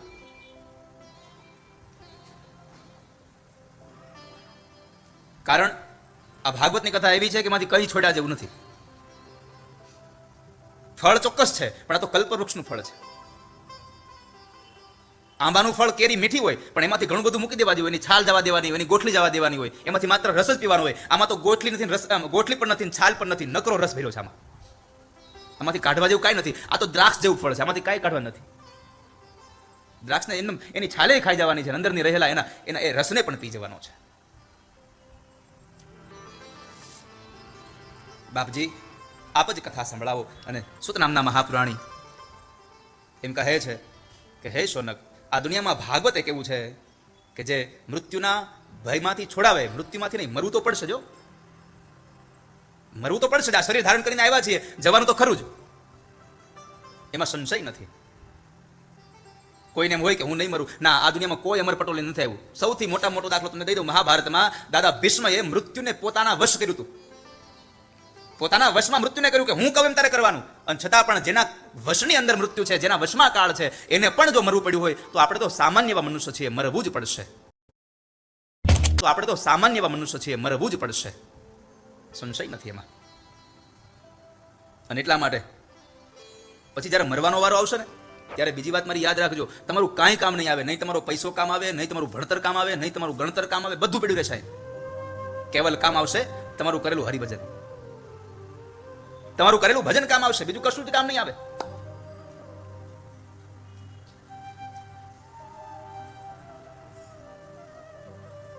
ગમે તેટલા મોટા વકીલ હોય, એ કાળની સામે કોઈ દી કેસ માંડી શકશે? નહીં કરી શકે. ગમે તેટલા મોટા તમે કદાચ પૈસા વાળા હો, તમે કહી શકશો, એ ભાઈ થોડાક પૈસા લેતા જાવ પણ હમણાં અમને રહેવા દો. મેં 1000 વખત આ વાત કરી છે. આ દુનિયામાં બધા લાંચ લે છે. મૃત્યુ કોઈ દી કોઈનું લાંચ નથી લેતું. કાળ કોઈ દી કોઈનું લાંચ રિશ્વત નથી લેતું. અને જો કાળ જો કોઈ દી રિશ્વત લેતું હોત તો હું 100% કહું, આ દુનિયામાં કોઈ ગરીબ ન હોત. આપણે તરત કે આ પૈસા લેતા મારી બાજુ મોલો ગરીબ છે ને લેતા જાવ, તો એના છોકરા પૈસા વાળા થઈ ગયા હોત. મૃત્યુ કોઈની લાંચ રિશ્વત ન લે. મરવાનું તો છે જ. મરવું પડશે એ વાત નક્કી છે. કોઈ આજ ગયા, કોઈ કાલ જશે, એમાં સંશય નથી. માટે અભિમાન ન કરશો. જીવ શાને ફરે છે ગુમાનમાં, તારે રેવું ભાડાના મકાનમાં. હો જીવ શાને ફરે છે ગુમાનમાં, તારે રેવું ભાડાના. તું જેમાં રહે છે મકાન તારું છે? ના, એ પણ તારું નથી. આપણે જેમાં રહી છીએ આપણે કહીએ મારું છે, મારું છે. યાદ રાખજો, મારું એની ભેગું આવે. આપણા નંદ સંતોએ કહ્યું, મારું મારું કરીને ધન મેળવ્યું રે, એમાં તારું નથી તલ ભારયંત, કાળે સગું નથી કોયનું રે, તારી વાડી ઘોડીને લીલી લીંબડી રે, એમાં તારું નથી તલ ભારયંત. એક કડી તો ગાવ. આ બધું અમને ઉધડું આપ્યું એવું લાગે અત્યારે.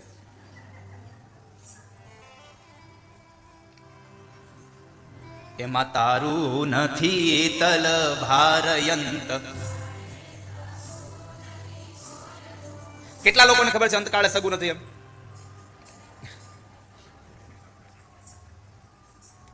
બધાને ખબર છે કે અંતકાળે કોઈ સગું નથી, છતાંય મોહ છૂટતો નથી ક્યાંય સાહેબ. છતાં છૂટતું નથી કશું. જે ઘરમાં રહીએ છે ઘર આપણું નથી, તો શું કામ ગુમાનમાં ફરે છે?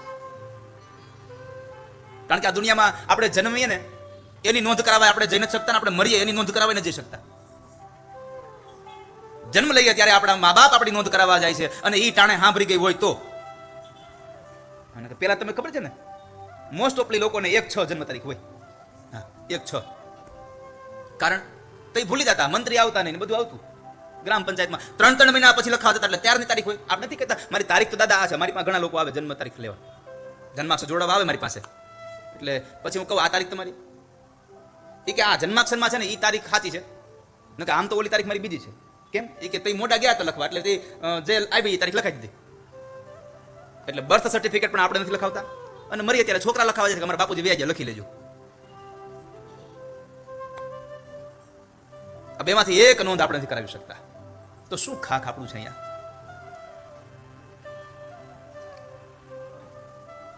અને છતાંય આપણે આને આપણું જ કહીએ, આપણું જ કહીએ. પણ કોઈક ગુરુ આવશે જ્યારે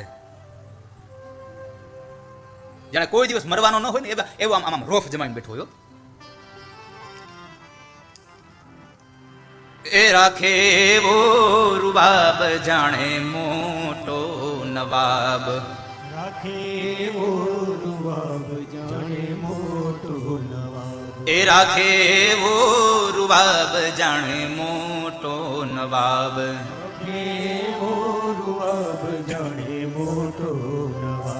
કાળ આવીને કેસે તારા કાનમાં, તારે રેવું ભાડાના મકાનમાં. હો જીવ જાને ફરે છે ગુમાનમાં, તારે રેવું ભાડાના મકાનમાં.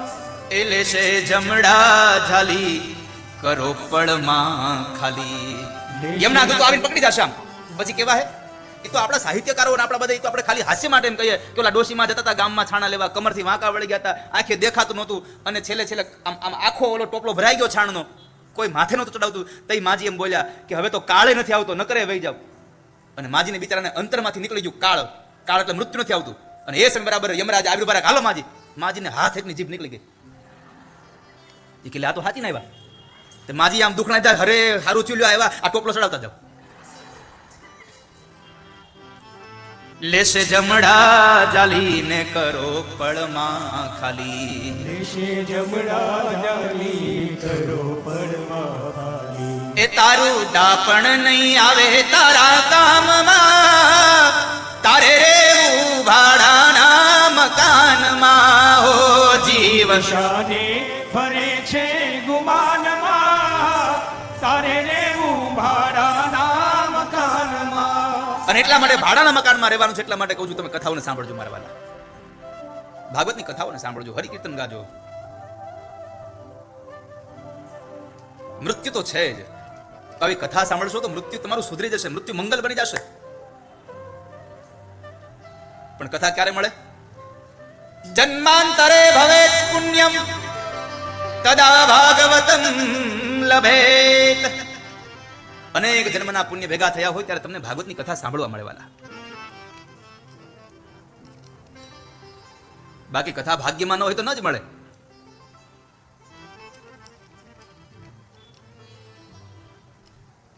પોથી યાત્રા થતી હોય બાજુમાં કે એક બંદૂક પડે ભડે, કાનમાં ધાક પડી જાય.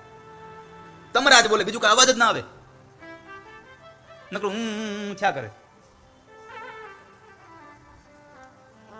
હાથ દી સુધી કથા અહીંયા આખું ગામ હિલોળા લે. ઓલો મૂંગો થઈને બેઠા કરે, જોયા કરે, મોઢે માછી ઉડાડા કરે. ખાલો કઈ નહીં, ગમે એટલું સાઉન્ડ એના કાનમાં વગાડો ને, એને બીજો જ અવાજ આવે કંઈક.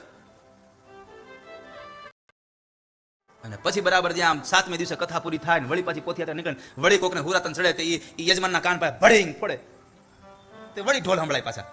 પેલા ઢોલ સંભળાના, છેલ્લે ઢોલ સંભળાના. કથા તો સંભળાણી જ નહીં. કારણ જન્માંતરે ભવેત પુણ્યમ તદા ભાગવતમ લભે.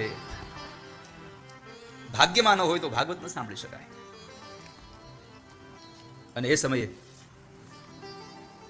ભાગ્ય પણ હોય, પણ હારે મારા હરિની કૃપા ન હોય તો પણ ન થાય.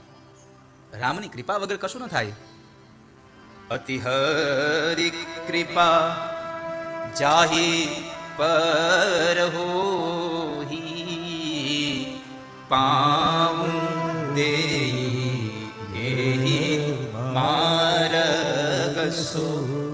અતિ હરિ કૃપા જેહી પર હોય, જેના ઉપર ભગવાનની અતિ કૃપા હોય, એ આવી ભગવત કથાઓમાં જઈ અને કથા સાંભળી શકે. દેવર્ષિ નારદે પણ હે સોનકા કથા સાંભળી હતી. બાપજી, નારદે કથા સાંભળી શા માટે? નારદ તો હતી ભગવાનના નામના ગુણાનુવાદ ગાય છે, અને એને ભાગવતની કથા શા માટે? એને શું કામ કથા સાંભળી? આ કથા અમને કહો. તો કહે છે, સાંભળો હે સોનક. એક વખતના સમયે દેવર્ષિ નારદ ગરીબડું મોઢું લઈ, ચિંતિત લઈ અને આ ધરતી પર વિચરણ કરે, અને બદ્રિકાશ્રમમાં બરાબર આવે. અને ત્યારે સનત કુમારો સામા મળે, અને સનત કુમારે પ્રશ્ન કર્યો, કથમ બ્રહ્મદીન મુખ કુતશ્ચિંતાતુરો ભવાન ત્વરિતમ ગમ્યતે પુત્ર કુતશ્ચાગમનમ તવ. હે નારદ, તમે દુખી, હરિકાદાસ કભી ન ઉદાસ. આ તમે દુખી થયા? શું થયું તમને? તમારી ચિંતાનું કારણ શું છે? અને યાદ રાખજો કે સાધુ મહાપુરુષ જ્યારે દુઃખી થાય ત્યારે સમજવાનું પોતાના માટે દુઃખી નહીં, આ સમાજના કોઈ જીવ માટે જ દુઃખી થયા છે. શું થયું તમને? ક્યાંથી આવો છો ને ક્યાં જાઓ છો? ત્વરિતમ ગમ્યતે કુત્ર કુતશ્ચાગમનમ તવ. ક્યાં જાઓ છો તમે?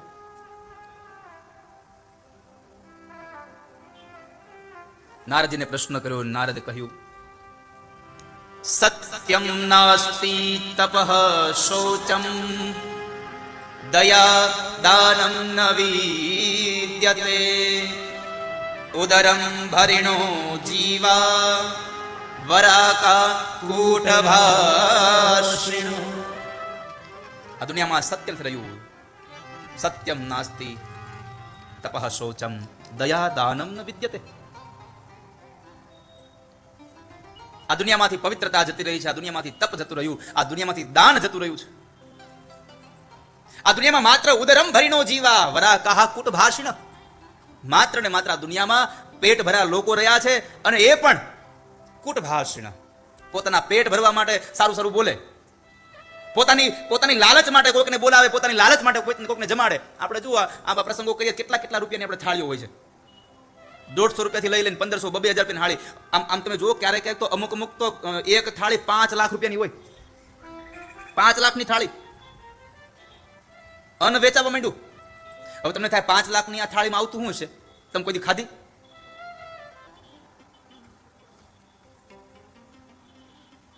આપણે એ કામ આપણા ઉપરી અધિકારી પાસે લેવાનું હોય. અને જ્યારે અધિકારી ત્યાં હોય ને ત્યારે આપણે જુઓ શરૂઆત ક્યાંથી કરીએ? એક પેંડાના બોક્સથી ચાલુ કરીએ. રાજુભાઈ, પેંડાનું બોક્સ આપવા જઈએ, મીઠાઈ દઈએ, હારે એક નાની એવી ગિફ્ટ લેતા આવીએ, અને થોડોક સંબંધ આમ ડેવલપ થાય, થોડીક આત્મીયતા થાય, ફોન પર વાતચીત તો થવા માંડે. એટલે શું કહીએ? સાહેબ એક દી ઘરે જમવા આવો ને. સાહેબને ઘરે જમવા લઈ આવીએ અને જમી લે. એ જમતો ત્યારે આપણી ભાવના શું હોય? સાહેબ જમે અને પછી એક વાત કરી દો એટલે એ જો મારું ટેન્ડર પાસ થઈ જાય ને તો મારે 5 લાખની આવક થઈ જાય. એ જમતા જમતા એના મનમાં વિચાર છે કે મારું 5 લાખનું ટેન્ડર પાસ થઈ જાય, અને બરાબર સાહેબ જમે એટલે એમ થાય કે હાલનાનું કામ કરી દઉં, ટેન્ડર પાસ થઈ ગયું. મને કયો એ થાળી કેટલામાં વેચાણી? 5 લાખની થાળી વેચાણી. જો તમારો કોઈ ભાવ ન હોત તો એ અમૂલ્ય હતી, પણ તમારો ભાવ હતો કે મને આ ટેન્ડર પાસ થઈ જાય, એટલે તમારે જેટલાનું ટેન્ડર હતું, તમારી આવકની જેટલી કિંમત હતી, એટલામાં એ થાળી વેચાણી છે.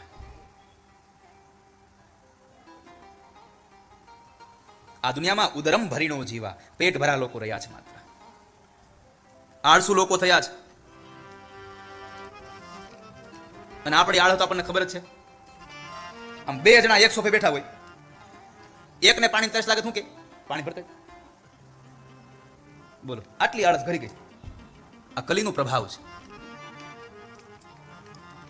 અરે કદાચ સમજો અહીંયા છોકરો બેઠો હોય કે એ તો બરાબર છે, પણ પતિ પત્ની બે આમ ટીવી જોતા હોય, એસી ચાલુ હોય, ટીવી આમ મોટી સ્ક્રીન પર આમ ટીવીમાં સરસ મજાનું મૂવી ચાલુ હોય, અને બરાબર પતિ આમ જરાક ઊભો થાય અને આમ રસોડા બાજુ ગયો, જરાક અવાજ આવે ને હું કે પાણી પીવા ગયા? હા, એ તો ભરતા આવજો કારવાર. પત્ની પતિને ચીંધે લ્યો. શાસ્ત્રમાં કીધું છે કે પતિ પાસે સેવા કરાવી એ પાપ છે પત્ની માટે. હા, તમારો પતિ સામેથી લેતો આવે તો વાંધો નથી, અને પાપ છે એ મારા શબ્દો નથી, ભાગવતના 3જા સ્કંદની કથા છે. દેવહૂતિ ને કરદમ ઋષિ જ્યારે મનુ મહારાજ અને શત્રુપા રાણી પોતાની દીકરીને લઈને આવ્યા, હજી લગ્ન થયા નહોતા. યાદ રાખજો, માત્ર ખાલી નક્કી કરવા આવતા હતા કે મારે આ ઋષિ સાથે પરણવાનું છે. અને જ્યારે આવે છે ત્યારે કરદમ ઋષિ આસન આપ્યું ને તો દેવહૂતિ આસનનો સ્વીકાર ન કર્યો કે મારે આસન ઉપર ન બેસાય, આ મારો ભાવિ પતિ છે, અને મારા ભાવિ પતિ પાસે જો સેવા કરાવું તો હું પાપની અધિકારી બનું. બીજી બાજુ પણ ખાંડાની ધાર હતી કે મારો ભાવિ પતિ છે ને એને આજ્ઞા આપી છે કે આસન પર બેસી જાવ, ન બેસું તોય પાપ થાય. તો કરવું શું? આસનની બાજુમાં બેસી ગયા અને પોતાનો જમણો હાથ આસન પર પધરાવ્યો, ન સેવા કરાવી, ન એની આજ્ઞાનું ઉલ્લંઘન કર્યું. ત્યારે એના ઘરે ભગવાન કપિલ નારાયણ પ્રગટે, આમનામ ન પ્રગટે સાહેબ.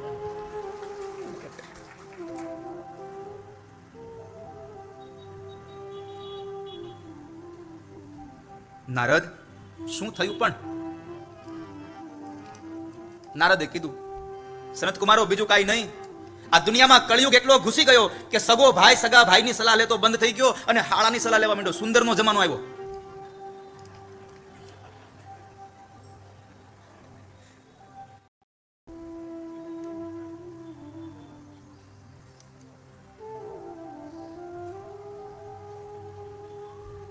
ઉદરમ ભરીણો જીવા વરાકા ભાષિના. સ્ત્રીઓનું રાજ આવ્યું છે. કન્યાનો વિક્રય થાય છે આ દુનિયામાં. દીકરીને વેચવામાં આવે છે.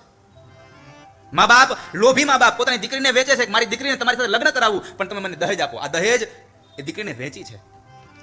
હજી ઘણી જગ્યાએ પ્રથા ચાલુ છે, દહેજ પ્રથા. યાદ રાખજો, દહેજ એટલે રોકડા રૂપિયા લઈ લેવાય, એને દહેજ ન કહેવાય. એ તો લગ્ન કરવા સમયે તમે નક્કી કરો કે આટલા તોલા તો હોનું દેવું જ પડશે, એટલે સમજી દેવાનું તમે તમારી દીકરી વેચી છે, આપી નથી. અને હવે અત્યારે તો આપણે તો બધા આમ આબરૂનો મોભાનો સવાલ થઈ ગયો ને. તમે પછી આ ઘરેનું ભલે તમે લગ્નના બીજે દિવસે વેચી નાખો, બેંકમાં મૂકી આવો, એની સામે લેવા દેવા નથી. જાન લઈને આવો તો છા ભારી લાવજો. તમને કદાચ તમારા સગા સંબંધીઓનો ડર હોય, અને આપણે ડર એનો જ છે ને. આપણે બીજાનું તો જોઈને કરીએ છીએ. બધું આપણે બીજા માટે તો કરીએ છીએ બધું. તમે જુઓ, આપણે ઘરમાં હોય ત્યારે સાચું કહેજો બેનો, ઘરમાં હોય ત્યારે કોઈ દિવસ નવી હાડી પહેરી નાટા માર્યા નહીં. પણ બહાર જવાનું હોય તો, કારણ બહાર કેટલા લોકો મને જોવાના છે, કેટલા લોકો જોવાના છે એની ચિંતા છે. પોતાની અંદર બેઠેલો માયલો મને જોવે છે એની ચિંતા નથી સાહેબ કોઈને. તમે ઘરમાં પણ પોતાને રાજી રાખવા માટે, પોતાના પતિને, પોતાના પરિવારને રાજી રાખવા માટે, પોતાની જાતને ખુશ કરવા માટે પોતે શણગાર કરો. આ તો આપણે બહાર જવાનું, કોકને દેખાડવાનું આવે ત્યારે હારી હાડી કાઢીએ, બાકી ઘરમાં તો એને લગર વગર. શું કામે દેખાવ થયો હવે? નારદ, થયું છે શું એ તો કહો. અને નારદજી કહ્યું કે સાંભળો, હું જ્યારે આ ધરતી પર ચાલતો જતો હતો અને એ સમય બરાબર યમુનાના ઘાટ ઉપર ચાલતો ગયો, અને ત્યારે મેં ભગવાનની એક લીલા જોઈ. યમુનમ તટમાપન્નો યત્ર લીલા હરેરભૂત. મેં ભગવાનની એક લીલા જોઈ. શું જોયું નારદ? તો કહે છે હું ચાલતો જતો હતો અને એવાની અંદર બરાબર એક યુવાન સ્ત્રી પોતાના ખોળાની અંદર બે વૃદ્ધ પુરુષોના મસ્તક રાખીને રડે છે, અને એમણે મને પ્રાર્થના કરી, ભો ભો સાધુ ક્ષણમ તિષ્ઠ. કેટલી વાર ઉભું રહેવા માટે કહ્યું? ભો ભો સાધુ ક્ષણમ તિષ્ઠ. એક ક્ષણ માટે રોકાઈ જાવ. કારણ સાધુની એક ક્ષણ પણ માણસનું જીવન સુધારી શકે છે સાહેબ. એનો સમય વધારે લેવાની જરૂર નથી. ભો ભો સાધુ ક્ષણમ તિષ્ઠ મત ચિંતા અપિનાશય. યુવાન સ્ત્રીએ પ્રાર્થના કરી કે હે સાધુ, એક ક્ષણ માટે રોકાઈ જાવ, અને મારી પ્રાર્થના એ છે કે તમે બધાના દુઃખ દૂર કરો છો તો મારું દુઃખ દૂર નહીં કરો. મત ચિંતા અપી નાશય. તમે બધાના દુઃખ દૂર કરો છો તો મારું દુઃખ દૂર નહીં કરો. મારી પ્રાર્થના છે આપને. અને એ જ ક્ષણે, કારણ કે નારદજી એવા વેશમાં છે, અને માત્ર કપડા પહેરી લેવાથી સાધુ ન થવાય, સ્વભાવ સાધુનો હોવો જોઈએ. અને સાધુનો સ્વભાવ કેવો? તો રામચરિત માનસમાં ગોસ્વામી તુલસીદાસજી લખે છે, સરલ સ્વભાવ નમન કુટિલાઈ. સરળ સ્વભાવ નમન કુટિલાઈ. સાધુ કોને કહેવાય? તો કહે છે જથા લાભ સંતોષ સદાય. જે મળ્યું છે એમાં સંતોષ છે એ સાધુ છે. પરમાત્માએ જે સ્થિતિ આપી છે એમાં સંતોષ છે એ સાધુ છે. જથા લાભ સંતોષ સદાય. નારદજીએ કહ્યું કે સ્ત્રીએ મને ઉભો રાખ્યો, હું એની નજીક ગયો, મેં પ્રશ્ન કર્યો, તું કોણ છે, શા માટે રડે છે, અને આ તારા ગોદમાં સુતેલા બે વૃદ્ધ પુરુષો કોણ છે? ત્યારે સ્ત્રી કહે છે કે મહારાજ, મારું નામ ભક્તિ છે, અને અમારી ગોદમાં સુતેલા અમારા બે દીકરા જ્ઞાન અને વૈરાગ્ય છે. નારદજીને આશ્ચર્ય લાગ્યું કે મા યુવાન અને દીકરા વૃદ્ધ. હા, આ કલીનો પ્રભાવ છે. મા યુવાન છે ને દીકરા વૃદ્ધ છે.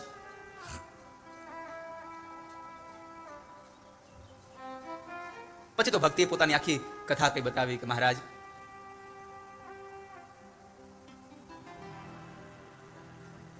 દ્રવિડ દેશમાં હું ઉત્પન્ન થઈ, કર્ણાટકમાં મારી વૃદ્ધિ થઈ, મહારાષ્ટ્રના અનેક પ્રાંતોમાં ફરતી ફરતી હું ગુર્જરમાં આવી, અને ગુર્જરમાં હું જીર્ણ થઈ. ગુર્જરે જીર્ણતામ ગતા. ગુર્જરમાં હું જીર્ણ બની. જીર્ણ એટલે હવે વૃદ્ધાવસ્થા, મરવાનો સમય આવ્યો. આમ જોવા જાવ તો હવે કોરોના ગુજરાતમાં આવ્યો છે. ગુર્જરે જીર્ણતામ, એનું અહીંયા અષ્ટતમ કેશવમ. પણ છતાં પણ ભલે એનું હજી એનો પ્રભાવ છોડે નહીં.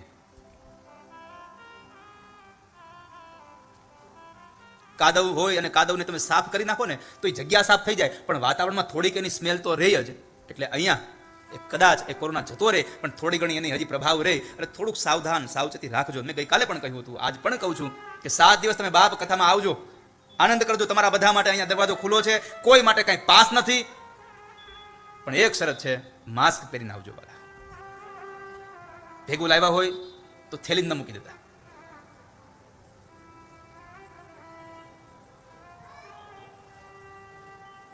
તો ભક્તિએ પોતાની કથા કઈ બતાવી કે હું ગુર્જરમાં આવી જીર્ણ થઈ અને અંતે હું આ યવનાના જળમાં સ્નાન કર્યું તો ફરી પાછી યુવાન થઈ, પણ મારા બે દીકરા જ્ઞાન અને વૈરાગ્ય ઊભા ન થયા, એ યુવાન ન થયા. હવે તમે આને જગાડો, અને તમે આને જો નહીં જગાડો તો ઇદમ સ્થાનમ પરિતજ્ય વિદેશમ ગમ્યતે મયા, હું વિદેશમાં ચાલી જઈશ.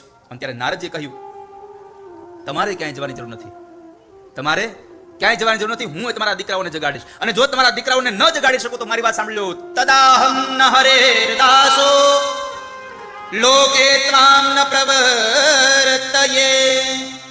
કદાચ તમારા દીકરાને ન જગાડી શકું તો હું હરિનો દાસ ન રહું. તદાહમ ન હરેર્દાસો. તમે ચિંતા ન કરો. પછી તો જ્ઞાન અને વૈરાગ્યના કાનની અંદર ગીતાજીના શ્લોક બોલ્યા, વેદના મંત્રો બોલ્યા, પણ ઉભા થઈને પાછા સુઈ જાય. નારદજીને ચિંતા થઈ કે હવે મારે કરવું શું? વેદના મંત્રોથી જે જાગૃત ન થાય, ગીતાજીના શ્લોકોથી જે જાગૃત ન થાય, મારે એને જગાડવા કેમ? અને ત્યારે ખૂબ ચિંતા થઈ. ત્યારે આકાશવાણી થઈ, એતદર્થમ તુ સત્કર્મ સુરર્ષે ત્વમ સમાચર. સુરર્ષે ત્વમ સમાચર. હે નારદ, સત્કર્મ કરો, સત્કર્મ કરો, સત્કર્મ કરો. નારદને ચિંતા વધી ગઈ કે વેદ મંત્ર અને ગીતાજીના પાઠને જો સત્કર્મ ન કહેવાય, સત્કર્મ કહેવાય કોને? કોને સત્કર્મ કહેશું? અને આ ચિંતાને લઈ નારદ આવ્યા હતા, સંત કુમારોને મળ્યા. સંત કુમારોએ કહ્યું કે અરે નારદ, આટલી ચિંતા? આમાં તમારે દુઃખી થવાની જરૂર નથી. તમારો ઉપાય દુઃખ સાધ્ય નહીં, સુખ સાધ્ય છે. સુખ સાધ્ય છે. ચિંતા ન કરો. તમારે જો આ કર્મ કરવું હોય તો એક કામ કરો, સત્કર્મ સૂચકો નૂનમ જ્ઞાન યજ્ઞ સ્મૃતો બુધે. તમે જ્ઞાન યજ્ઞ કરો, ને એ કયો જ્ઞાન યજ્ઞ? શ્રીમદ ભાગવતાલાપ સતુ ગીત શુકાદિભિ. તમે શુકનું જે ગીત છે એ ગીતને ગાઓ. તમે સત્સંગનો મહિમા ગાઓ એને. તમે સત્સંગનો મહિમા ગાઓ એની પાસે.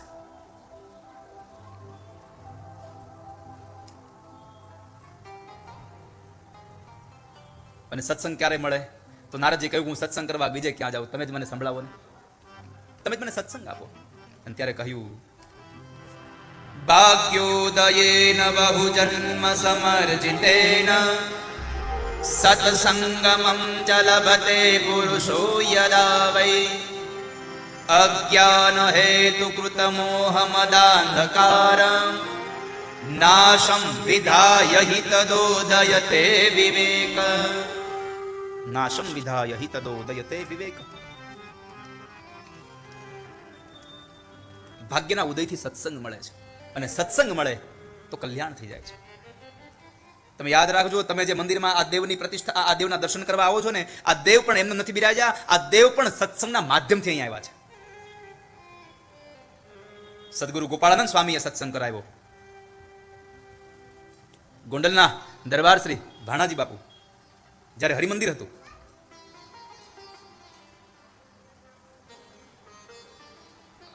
સૌથી પહેલો સત્સંગ અહીંના સમાજને ગોપાળાનંદ સ્વામીનો મળ્યો. અને ગોપાળાનંદ સ્વામી જ્યારે દેવ થયા, ત્યાર પછી થોડા સમયમાં ભાણાજી બાપુ પણ દેવ થયા. અને એમને ત્યાં જે વંશજ સંગ્રામસિંહજી ગોંડલના દરબાર શ્રી, એમને સત્સંગ ગોપાળાનંદ સ્વામીનો નહોતો મળ્યો, એમને સત્સંગ મળ્યો ગુણાતીતાનંદ સ્વામીનો. અને એમને જ્યારે સત્સંગ મળ્યો, અને એ સત્સંગમાં એવું કહેવાય છે કે અહીંયા આ સ્થળમાં દર વર્ષે કાં તો સત્સંગી જીવનની કથા થતી, અને કાં તો ભાગવતની કથા થતી. દર વર્ષે સત્સંગ થતો અહીંયા. આખો પરિવાર સત્સંગી. સ્વામી તો કહેતા હતા કે આપણે દરબારગઢમાં કથા કરીએ. મેં એટલે પછી કીધું, કોરોના છે, ત્યાં બધા લોકો અહીંથી આવશે ને નહીં આવવા દે તો વળી પાછું આપણું કથાનું એ લોકોને આપણે અડચણરૂપ થાય. એના કરતાં આપણે અહીંયા જ બેન, અને વાત એ સાચી છે, તમે કોઈ સાંભળો કે ન સાંભળો, મારો ઠાકોર તો સાંભળે મારી કથા, ભગવાન તો સાંભળે. કથામાં કહ્યું છે કે કોઈ કથા સાંભળે કે ન સાંભળે મને કંઈ વાંધો નથી, મારો ઠાકોરજી કથા સાંભળે છે, બસ એનાથી મને મતલબ છે. ભગવાન તો સાંભળે છે. આ મંદિર નિર્માણની કથામાં ઇતિહાસમાં કેવું તમારે કહી શકાય કે ત્યારે સંગ્રામસિંહજીના પટરાણી હતા, એમનાથી એક પથુભા નામનો એક દીકરો થયો. દીકરાના જન્મ પછી થોડો સમય વ્યતીત થયો અને પટરાણી મૃત અક્ષરવાસી થયા, દેવલોકવાસી થયા. અને એ પછી થોડો સમય થયો અને જે દીકરો પથુભા હતો એ પથુભા પણ મૃત્યુ પામે છે. ત્યાર પછી સમય વ્યતો અને વડીલોએ સમજાવ્યા અને એ દરબારશ્રી સંગ્રામસિંહજી એમના બીજા લગ્ન, એના પુનર્લગ્ન ઝાલાવાડના દરબારશ્રી એટલે કે મીણાપુર ગામમાં થયા મોંઘીબા સાથે. અને એ મોંઘીબાઈ અને સંગ્રામસિંહજી એમને ગુણાતીતાનંદ સ્વામીનો સત્સંગ હતો. અને જુનાગઢથી જ્યારે ગુણાતીતાનંદ સ્વામી આવે, સત્સંગ કરાવે, ત્યારે ગુણાતીતાનંદ સ્વામીને કહ્યું, બાપજી અમારો વંશ આગળ ચાલે એવી કૃપા કરો, એક દીકરો થાય એવું કરો. અને સત્સંગી હતા. તમે જુઓ, આપણે સંતો પાસે, આપણે મહાપુરુષો પાસે માગીએ હું. એક મહાત્માજી બેઠા બેઠા માળા ફેરવતા હતા, સંસારનો ત્યાગ કરી દીધેલો, માળા ફેરવતા હતા. એની પાસે સંસારી આવી પતિ પત્ની અને એના છોકરાને લેતા આવ્યા, એને પગે લગાડીને કીધું, બાપા તમે માળા કરો છો, 2 માળા વધારે ફેરવો, મારા છોકરા પર હાથ મૂકો, એના લગ્ન થઈ જાય, એના માટે માળા ફેરવો. ઓલા સંન્યાસી ઉભા થઈ ગયા, એ કે મારા છોકરા હાટું ન ફેરવી પડે એટલે તો સંસાર મૂકો, તારા છોકરા હાટું ફેરવું તો હું જ ઘર ન બાંધી લઉં. આપણે માગતા આવું હોય છે. કોની પાસે કેટલું માગવું ને એની ખબર હોવી જોઈએ આપણને. ગઈકાલે અમે ઘોઘાબદર ડૉક્ટર નિરંજનભાઈ રાજ્યગુરુ સાહેબને ત્યાં અમે ગયા આશ્રમે. એને એક વાત બહુ સરસ કરી કે કોની પાસે કેટલું માગવું ને એની પણ આપણને ખબર હોવી જોઈએ. તમે કલ્પવૃક્ષ નીચે બેઠા હો જંગલમાં, તમને ખબર નથી કે આ કલ્પવૃક્ષ છે, અને તમે એ સમયે ત્યાં આમ તરસ લાગી હોય, તડકો હોય, અને એમ તમને વિચાર આવે કે આ જંગલમાં મને જો કંઈક ઠંડુ પાણી મળી જાય ને તો મારું તો આમ દિવસ સુધી જાય, કેવું મજા આવી જાય. તો તમે કલ્પવૃક્ષ નીચે બેઠા છો તો એ જ સમયે આમ પાણીનો પ્યાલો આવે, જળ પી લીધું, એમ થાય આ જળ તો પીધું પણ ક્યાંય ઠેઠથી હાલીને આવું છું, ભૂખ્યો તો જો જમવાનું મળી જાય તો કામ થઈ જાય. કે તો એ 32 ભાતના પકવાન આવ્યા જમવા માટે, કારણ કે તમે કલ્પવૃક્ષ નીચે બેઠા છો. 32 ભાતના પકવાન જેમાં પછી શું થાય, આ મારું જમાઈ ગયું બહુ, હવે એકાદી જો સારી પલંગ મળી જાય તો ઘડીક અહીંયા એને હુઈ લઉં. પલંગ આવે તો વળી એમ થાય થોડોક તડકો છે પણ જો એસી વાળું થઈ જાય ને કાંઈક તો વળી પાછું એસી વાળું થઈ જાય, કારણ કે કલ્પવૃક્ષ નીચે બેઠા છો તમે. એ બધું થઈ જાય ને પછી એક વિચાર આવે તો કે હાલો જંગલમાં છું, વાઘ આવ્યો તો તમે કલ્પવૃક્ષ નીચે બેઠા છો, વાઘે આવે. કોની પાસે કેટલું માગવું ને એને ધ્યાન રાખજો વાલા. સાધુ પાસે જઈને ભૌતિકતા ન મગાય, એની પાસે તો ભજન મગાય, એની પાસે સત્સંગ મગાય. સાધુને એમ કહેવાય તમે 2 ફિલ્મની વાતો કરો, એને કહેવાય મહારાજની 2 વાતો કરો, તમે 2 હારા વચનામૃત કહો અમને. અમારા મુનિ સ્વામી છેલ્લે બોલવાના છે. કાલે એને થોડું કામ હતું અગત્યની જગ્યાએ પધરામણી એટલે જતા રહ્યા હતા, પાછા આવી ગયા હતા ટાઈમે.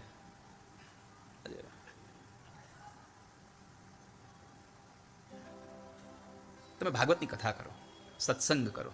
અને એ સત્સંગના ગુણાતીતાનંદ સ્વામી પછી સત્સંગ કર્યો, અંતે તો સાધુ હૃદય છે સાહેબ. એટલે કહ્યું કે આજથી 1 વર્ષના અંતે તમારા ઘરે દીકરો થશે. અને ગુણાતીતાનંદ સ્વામીએ જે આશીર્વાદ આપ્યા, ભગવાન કૃપાથી 1 વર્ષના અંતે મોંઘીબાના કુખથી એક દીકરો થયો. સમાચાર મોકલ્યા અને જ્યારે ગુણાતીતાનંદ સ્વામી આવ્યા અને કહ્યું આપની કૃપાથી આ દીકરો થયો, આપ નામ કયો? અને ત્યારે ગુણાતીતાનંદ સ્વામીએ કહ્યું કે ભગવાને આપ્યો છે તો આનું ભગવતસિંહજી નામ રાખો. અને સર ભગવતસિંહજી એનું નામ રાખ્યું. અને એ રાજીપામાની અંદર સંગ્રામસિંહજી અને મોંઘીબાઈએ 2 સંકલ્પ કર્યો કે અમે ભગવાનનું શિખરબદ્ધ મંદિર બાંધીએ. વડતાલના સમયમાં જ્યારે ગુણાતીતાનંદ સ્વામી ગયા ત્યારે સંતોને પૂછ્યું, મહારાજશ્રીને પૂછ્યું, મહારાજશ્રીએ આજ્ઞા પણ આપી અને કહ્યું કે જ્યારે પ્રતિષ્ઠા થશે ત્યારે અમે પણ આવીશું. અને કહેવાય છે કે આ પ્રતિષ્ઠા જ્યારે મહિનાની મહાસુદ 13ના દિવસે થઈ ત્યારે ભગવત પ્રસાદજી મહારાજશ્રી હતા, એમના હાથે આ પ્રતિષ્ઠા થઈ છે. બધા કહેતા છે કે આને આટલો બધો ઇતિહાસ ક્યાં ચડી ગયો? મેં ભગવાન નથી પીરા એટલું છે, બાકી તો આ બધાને ભેગો જ રહું છું. હવે અમારે રાધારમણ સ્વામી, વિવેક સ્વામી, આનંદ સ્વામી, મુનિ સ્વામી, ભક્તિ પ્રકાશ સ્વામી, અમારે હિન્દુ રાષ્ટ્ર હિતના જે આમ એને જેને ભગવો પહેર્યો છે એની પાવન ઉપસ્થિતિ નથી, પણ એમની દિવ્ય આમ સ્મૃતિ અહીંયા છે. કદાચ આપણા નસીબમાં હશે તો એના દર્શન પણ થશે આપણને આ 7 દિવસ દરમિયાન. દર્શન કરવા જેવા સાધુ છે.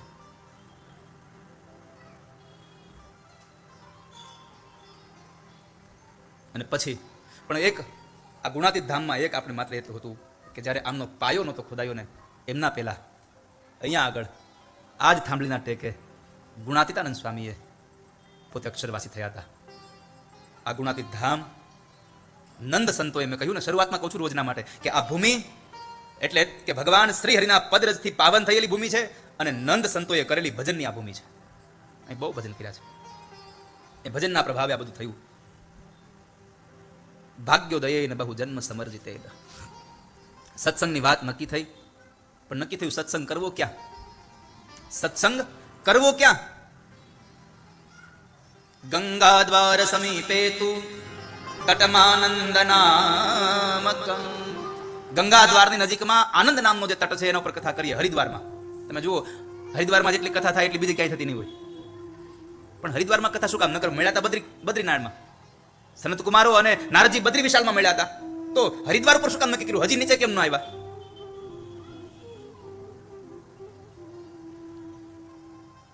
બદ્રી વિશાલ એકદમ ઉપસ્તર છે, ત્યાં સમાધિ ભાવના લાગી જાય, ત્યાં સમાધિ થઈ જાય. હરિદ્વારથી નીચેનું સ્થળ એટલે ભૌતિકતા આવી જાય. અહીંયા મધ્યમાં રહ્યું એ ભક્તિનું સ્થાન છે. ન સમાધિ ન ભૌતિકતા, અને એની મધ્યમાં રહી અને ભજન કરવાની વાત એટલે હરિદ્વાર ક્ષેત્રમાં કથા. તો એ હરિદ્વારની કથા, ગંગાના ઘાટ ઉપર કથા થઈ, અને કથા ચાલુ થઈ, અને ચારે બાજુ આમ ડંકો વાગ્યો, કથા છે કથા છે કથા છે. અને ત્યાં તો દોડતા દોડતા ઋષિઓ આવ્યા. હો, ભૃગુર વસિષ્ઠ ચવનશ્ચ ગૌતમો મેધાતિથિર્દેવલ દેવરાતો રામસ્તથા ગાધિસુતશ્ચ શાકલો મૃકુંડુ પુત્રા ત્રિજપીપલાદા. અનેક ઋષિમુનિઓ આવીને બેઠા છે, કથાને સાંભળે છે. ભાગવતનું મહાત્મ્ય પ્રારંભ થયું. કારણ ભાગવતનું મહાત્મ્ય કેટલું છે, ભાગવતની કેટલી આમ પ્રખરતા છે, ભાગવત કેટલું પ્રાધાન્ય છે, તો એના માટે એક જ વાત કેવું પડે, યસ્ય શ્રવણ માત્રેણ મુક્તિ કર તલે સ્થિતા. ભાગવત જેવો ગ્રંથ જે સાંભળે એને હાથમાં મુક્તિ આવે. મુક્તિ કર તલે સ્થિતા, એને મુક્તિ મળી જાય છે. ભાગવતની કથા પ્રારંભ થઈ, અને મેં કહ્યું ને, આ જન્મ માત્ર મપિયેન શઠેન કિંચી ચિત્તમ વિધાય શુક ગાથા શુક શાસ્ત્ર કથા ન પીતા. જેને કથા નથી પીધી એ માત્ર ને માત્ર ગધેડા જેવો છે, માત્ર ને માત્ર ચાંડાલ જેવો છે, માત્ર ને માત્ર એની માને પ્રસૂતાની વેદના દેવા માટે જન્મ થયો છે. બાકી એનું આ દુનિયામાં કોઈ કામ નથી જેને ભગવાનની કથા નથી સાંભળી. जिन हरि कथा सुनी नहीं काना. મારો રાજનભાઈ વારંવાર આ ચોપાઈ ગાતો હોય.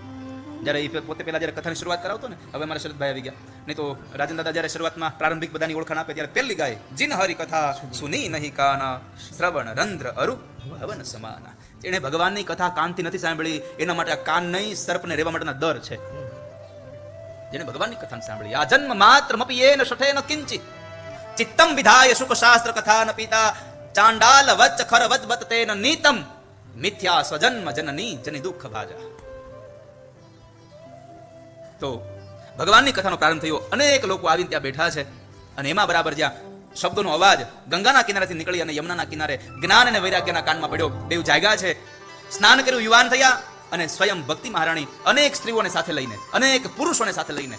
આ અનેક સ્ત્રી અને પુરુષો કોણ હતા? તો ભાગવતમાં એમ કહ્યું છે, સ્ત્રીઓ હતી એ બધી જ નદીઓ હતી, અને જેટલા પુરુષો હતા એ બધા તીર્થના દેવતાઓ હતા. એવું લખ્યું છે કે જ્યાં ભાગવતની કથા થતી હોય ત્યાં આગળ તમામ દેવતાઓ આવીને બિરાજમાન થાય છે. એમાં પણ ભગવાન નારાયણ તો 16 પાર્ષદો સાથે આવે છે. 16 પ્રકારના પાર્ષદો છે ના, મુખ્ય 16. આમ તો કરોડો પાર્ષદો છે, પણ એમાં 16 મુખ્ય પાર્ષદો છે. પણ આજે એ 16 પાર્ષદોમાં જવાનો મારી પાસે સમય નથી. વિશ્વક્સેનને આદિ 16 પાર્ષદો મુખ્ય બતાવ્યા છે. એ પાર્ષદોને લઈને ભગવાન આવે છે સ્વયં. કારણ કે ભગવાન સ્વયં નારાયણે નારદજીને વચન આપ્યું છે. જ્યારે ભાગવતની કથા આવડી આ ગંગા કિનારે થઈ ને, ત્યારે છેલ્લા દિવસે કથા વિશ્રામ થતી હતી, ત્યારે ભગવાન નારાયણ આવ્યા, અને નારાયણે એમ કહ્યું કે માગો હે દેવર્ષિ, તમને શું આપું બધાને. અને ત્યારે દેવર્ષિએ માગ્યું. ભાગવતના 6 સ્કંદમાં એક શ્લોક છે, હું આજે જોતો હતો, મને મળ્યો તો હું લેતો આવ્યો છું, તમારા બધા માટે ખરીદી કરતો આવ્યો છું ગોંડલની બજારમાંથી. ભાગવતનો મહાત્મ્યનો 6 સ્કંદ અને 89મો એક શ્લોક છે, એમાં બતાવ્યું છે. જુઓ કે હે ભગવાન, જ્યારે ભગવાન એમ કહ્યું કે માગો નારદ હું શું આપું, ત્યારે બધા લોકો જેટલા વૈષ્ણવો બેઠા હતા એ બધાએ ભગવાન પાસે માંગ્યું. શું માંગ્યું? હું હમણાં બોલ્યો ને કે જ્યાં ભાગવત હોય છે ત્યાં ભગવાન હોય છે. તો સાંભળજો એના માટે કે હે ભગવાન, અમારી એવી અભિલાષા છે કે ભવિષ્યમાં, એટલે એ કથા થઈ ત્યારથી એમ કહ્યું કે ભવિષ્યમાં જ્યાં જ્યાં પણ ભાગવત સપ્તાહ કથા થાય ત્યાં આપે તમારા પાર્ષદો સહિત અવશ્ય પધારવું, અમારો આ મનોરથ પૂર્ણ કરી દો. અને ભગવાને કહ્યું તથાસ્તુ. આટલું કઈ ભગવાન અંતર ધ્યાન થયા. જો ભગવાને પ્રોમિસ આપ્યું હોય તો મને એમ છે કે ભગવાન પોતાનું પ્રોમિસ તોડે નહીં. ભાગવતની કથામાં ભગવાન આવે ને આવે, કારણ કે આપણા પ્રોમિસમાં એના પ્રોમિસમાં ફેર છે. અને એટલા માટે ભગવાન વ્યાસજી ગાય છે, નગાહ ગાથા સુચ સર્વ ભક્તે રેભિસ્ત્વયા ભાવ્યમિતિ પ્રયત્નાત મનોરથોયમ પરિપૂરણીય તથેતિ ચોક્તમાંતરધીયત્યાચ્યુતઃ. અમારો મનોરથ સંપન્ન કરો. અને ભગવાને કહ્યું તથાસ્તુ. હે નારદ, હે વૈષ્ણવો, હું તમારો મનોરથ સંપન્ન કરું છું કે ભવિષ્યમાં આ ધરતી પર જ્યાં જ્યાં પણ કથાઓ થતી હશે ત્યાં મારા 16 પાર્ષદોની સાથે હું આ કથા મંડપમાં જઈને બિરાજમાન થયો હોઈશ, મારા ભક્તોને આશીર્વાદ આપતો હોઈશ.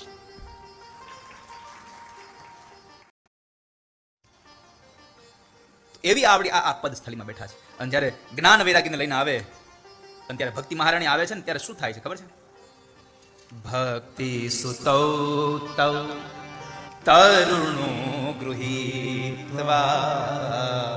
ભક્તિ સુતૌ તૌ તરુણો ગૃહીત્વા. જુઓ, ઓલા આપણે ભક્તિએ કહ્યું હતું કે મારા 2 વૃદ્ધ દીકરાઓને જગાડો, અને અહીંયા કહ્યું ભક્તિ સુતૌ તૌ તરુણો ગૃહીત્વા. મારા દીકરાઓ તરુણ અવસ્થાના છે, બાલ્ય અવસ્થાના થઈ ગયા. કારણ સત્સંગ સાંભળ્યો, અને સત્સંગ સાંભળે ને એના વિચારો અવસ્થા યુવાનીમાં આવી જાય. આપણે પહેલેથી કહીએ ગૌઠા બધા સત્સંગમાં જાય. શું કામ? એને ઘરડા થાય ત્યારે આપણી આ માનસિકતા નબળી પડી ગઈ હોય, એ માનસિકતા નબળી ન પડી જાય, ફરી પાછી આમ પ્રબળ બની જાય. એટલા માટે આપણે ભાગવતની કથા સાંભળીએ, એટલે કથા સાંભળીએ.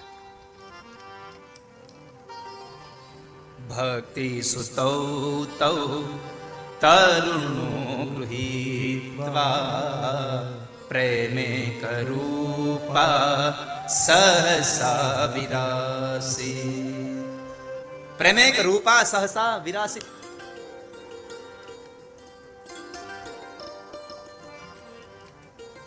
અને પછી જ્યારે કથામાં જાઓ, તમે કથામાં જાઓ ત્યારે શું કરવાનું?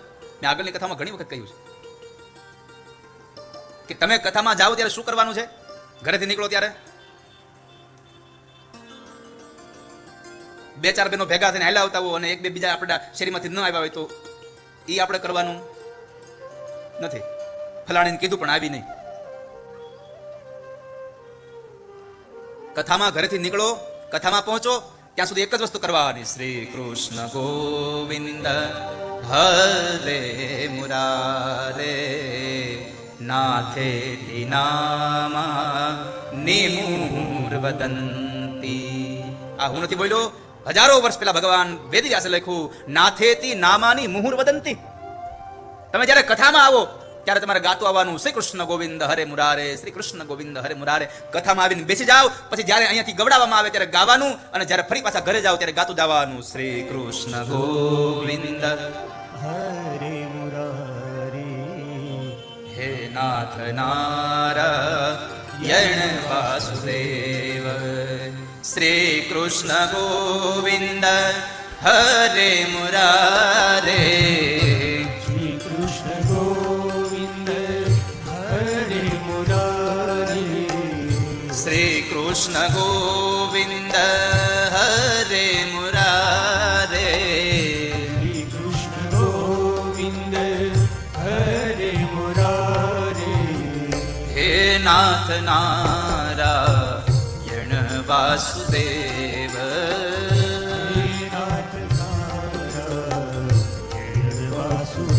બધા ખંડરી ન લાવ્યા હોય, બધા કરતાલ ન લાવ્યા હોય તો કાંઈ નહીં, તમે કરતાલ તો હારે લાવ્યા છો. કરતાલ ન લાવ્યા હોય તો કાંઈ નહીં, કરતાલ તો હારે લાવ્યા છો. કેટલા લોકો કરતાલ ઘેરે મૂકીને આવ્યા છો? જેટલા લોકો ઘેરે કરતાલ મૂકીને આવ્યા હાથ ઊંચો કરો. કરતાલ મૂકતા આવ્યા છો? હે? તો જેટલા ભેગા લાવ્યા છે હાથ ઊંચો કરો. આ નિશાળ છે હો તમારી, વારે વારે હાથ ઊંચો કરવાનું તો આવશે જ અહીંયા. તો 1 મિનિટ માટે બડે ભાવ છે.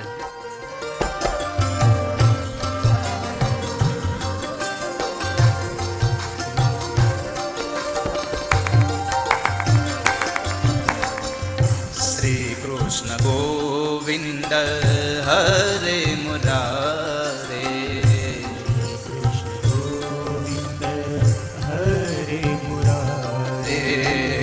શ્રી કૃષ્ણ ગોવિંદ હરે મુરારે.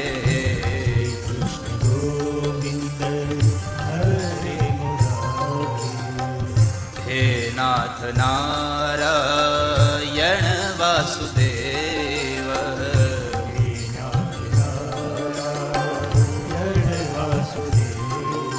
ઓ હે નાથ નારાયણ વાસુદેવ.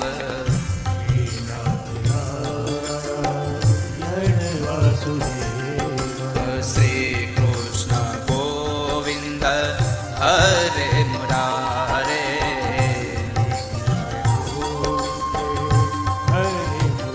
હરે નાથેતિ નામાની મૂર વદંતી. અને એ સમયે ભક્તિ મહારાણી પોતાના બે દીકરાઓને સાથે લઈ અને ભગવાનની જ્યાં કથા ચાલતી હતી ત્યાં કથામાં પધાર્યા. કથાનો રંગ કંઈક બદલાયો, કારણ કે જે જગ્યાએ ભક્તિ હોય ત્યાં ભાગવત હોય, ભાગવત હોય ત્યાં ભગવાન આવે આવે ને આવે. જ્યાં ભગવાનના ભક્તો ગુણાનુવાદ ગાય ભગવાનના, સ્વયં ભગવાન શ્રી હરિ એમ કહે છે, નાહમ વસામિ વૈકુંઠે યોગીનામ હૃદયે નચ. ભગવાન એમ કહે છે કે નાહમ વસામિ વૈકુંઠે, હું વૈકુંઠમાં નથી રહેતો હે નારદ, હું નથી યોગીઓના હૃદયમાં રહેતો. યોગીનામ હૃદયે નચ. અને નારદે કહ્યું, બાપજી તમે રહ્યો છો ક્યાં, તો કયો. અને ત્યારે ભગવાન બોલ્યા, મદ ભક્તા યત્ર ગાયંતી તત્ર તિષ્ઠામિ નારદ. હે નારદ, જ્યાં મારા ભક્તો ભેગા થઈને મારા ગુણાનુવાદ ગાય છે ત્યાં હું જઈ અને બિરાજમાન થાઉં છું. જો ભગવાન બોલ્યા છે કે જ્યાં ગવાય છે ત્યાં હું છું, તો અહીંયા ગવાય છે શ્રી કૃષ્ણ ગોવિંદ હરે મુરારે. હે નાથ નારાયણ વાસુદેવ. તો અહીંયા આગળ આવીને ભગવાન બિરાજમાન થયા છે, એમાં સંશય નથી વાલા. અહીંયા ઠાકોરજી બિરાજ્યા છે ક્યાં, પણ એને જોવા માટે આંખો જોઈએ. મારે તને જોવો છે, તારે મન દેખાવું નથી. આજ કરી લે ફેંસલો, કાં હું નહીં કાં તું નહીં. આજ ફેંસલો કરવો પડે સાહેબ કે મારે તને જોવો છે આજે. મદ ભક્તા યત્ર ગાયંતી તત્ર તિષ્ઠામિ નારદ. અને ત્યારે સોને કોઈ પ્રશ્ન કર્યો, અત્ર તે કીર્તયશ્યામિ ઇતિહાસમ પુરાતનમ.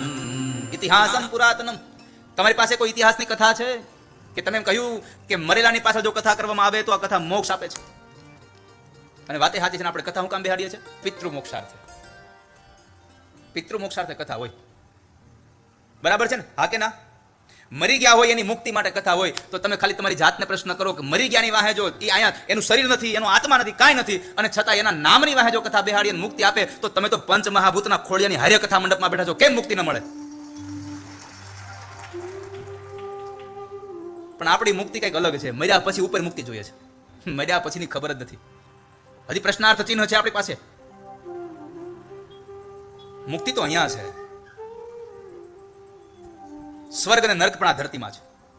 મેં 1000 વખત આ વાત કરી છે કે જો કોઈકને જમાડી અને જમતા આવે, કોઈકના જીવનને સુધારીને જીવતા આવડે, તો આ ધરતી જ આપણા માટે સ્વર્ગ છે. અને આપણે કોઈકનું જીવન બરબાદ કરતા આવડે તો આ ધરતી જ આપણા માટે નર્ક છે સાહેબ. સ્વર્ગ અને નર્ક ઉપર લેવા જવાની જરૂર નથી, અહીંયા છે બધું.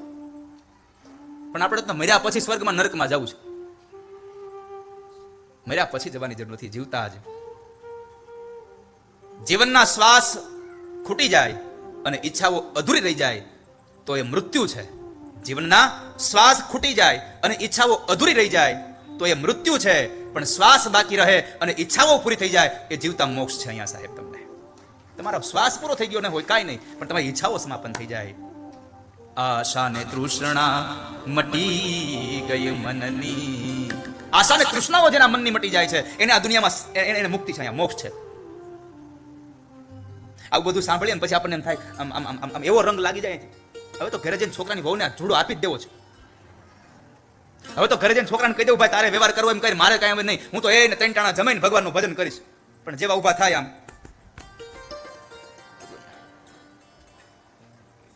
બધું અહીંયા હતા એવા ને એવા.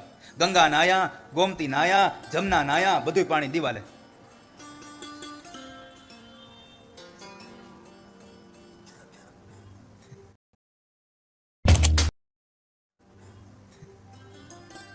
આ કથાથી ખૂબ પરિચિત છો. આત્મદેવ અને ધુંધળી નામની એની સ્ત્રી, એને એક દીકરો નહીં.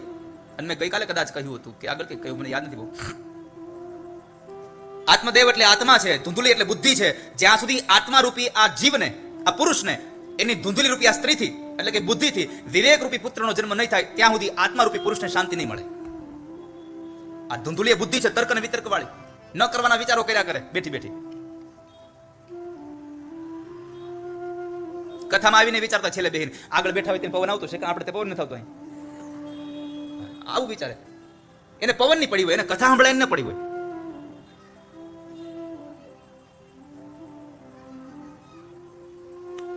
તો બાપ, આ બુદ્ધિરૂપી આ ધુંધુલીને સ્થિર કરજો ભગવાન શ્રી હરિમાં, ભગવાન ઠાકોરજીમાં.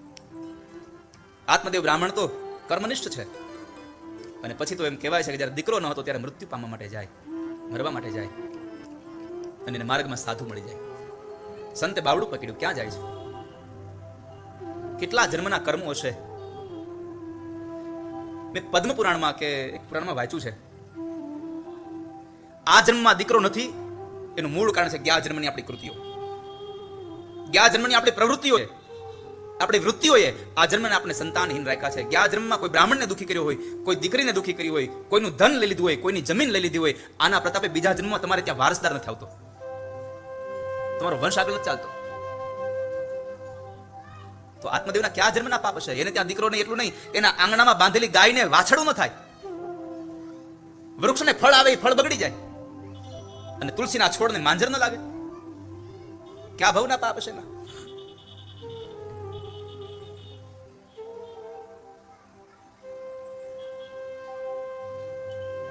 મહાત્માજીને સમજાવે છે બહુ કે ભાઈ તમે શું કામ મરવા આવ્યા છો? શું થયું તમને? અને ત્યારે આત્મદેવ કહ્યું મારે ત્યાં દીકરો નથી. મહારાજ કહે છે કે ભાઈ દીકરા વગરના દુઃખી છે ને દીકરા વાળા દુઃખી છે સંસારમાં. અને આ સંસારમાં સુખ ક્યાં છે? સંન્યાસે સર્વથા સુખમ. સંન્યાસમાં જે સુખ છે એ સુખ આ સંસારમાં નથી.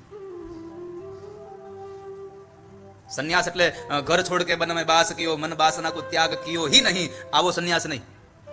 ઘરને છોડીને જંગલમાં વ્યા જાવ, ઘર છોડ્યું હોય પણ મનથી ઘર છૂટે નહીં તો સંન્યાસ કામનો નથી.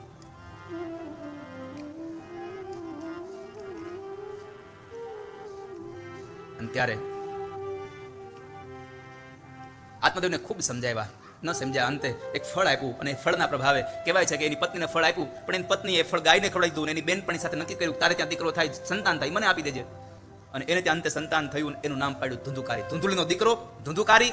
બીજું જે ફળ હતું એ આ ગાયને ખવડાવ્યું, સંતની પ્રસાદી. એ સંતની પ્રસાદીનું જે બાળક આવ્યું ગાય દ્વારા એ ગોકર્ણ મહારાજ. પણ સંતની પ્રસાદીનું જે ફળ હતું એ ફળનું જે બાળક હતું એ અત્યંત જ્ઞાની ગોકર્ણ બન્યા. અને ધુંધલો તર્ક અને વિતર્ક વાળી બુદ્ધિથી જે જન્મ્યું એ અંતે ધુંધુકારી થયો, મહાશટ થયો. ગોકર્ણો ધુંધુકારી મહાખલ. ધુંધુકારી મહાખલ બન્યો.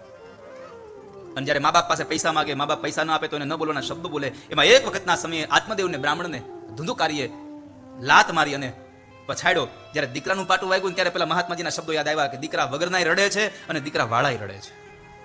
હવે શું કરવું? ત્યારે ભાન થયું, અસારહ ખલુ સંસારો દુઃખ રૂપી વિમોહક. મેં ગઈકાલે કહ્યું હતું, ભગવાન કૃષ્ણે ગીતાજીમાં કહ્યું છે અનિત્યમ અસુખમ. આ સંસાર અનિત્ય છે, ક્ષણભંગુર છે, અને અસુખમ પણ છે. અને આ સંસારમાં મહાપુરુષોએ તો ત્યાં સુધી પોતાના વિવેચનો કર્યા છે કે આ સંસાર નહીં, આ શરીરને પણ એમ કહ્યું છે કે આ નગરી છે, આ સંસાર છે. આ મનુષ્ય શરીર એક નહીં, આ જેટલી પણ યોનિઓ, જેટલા પણ શરીર છે એ સુખમ નથી, અસુખમ છે, અનિત્યમ છે, ક્ષણભંગુર છે. કારણ કે આ દુનિયામાં સંસાર બે છે, જગત બે છે. આપણે કહીએ છીએ જગત મિથ્યા, બ્રહ્મ સત્ય, જગત મિથ્યા. આ જગત મિથ્યા નથી, આ જગત અનિત્ય છે. એક અનિત્ય છે અને એક નિત્ય છે, એ ભગવાનનું વૈકુંઠ ધામ.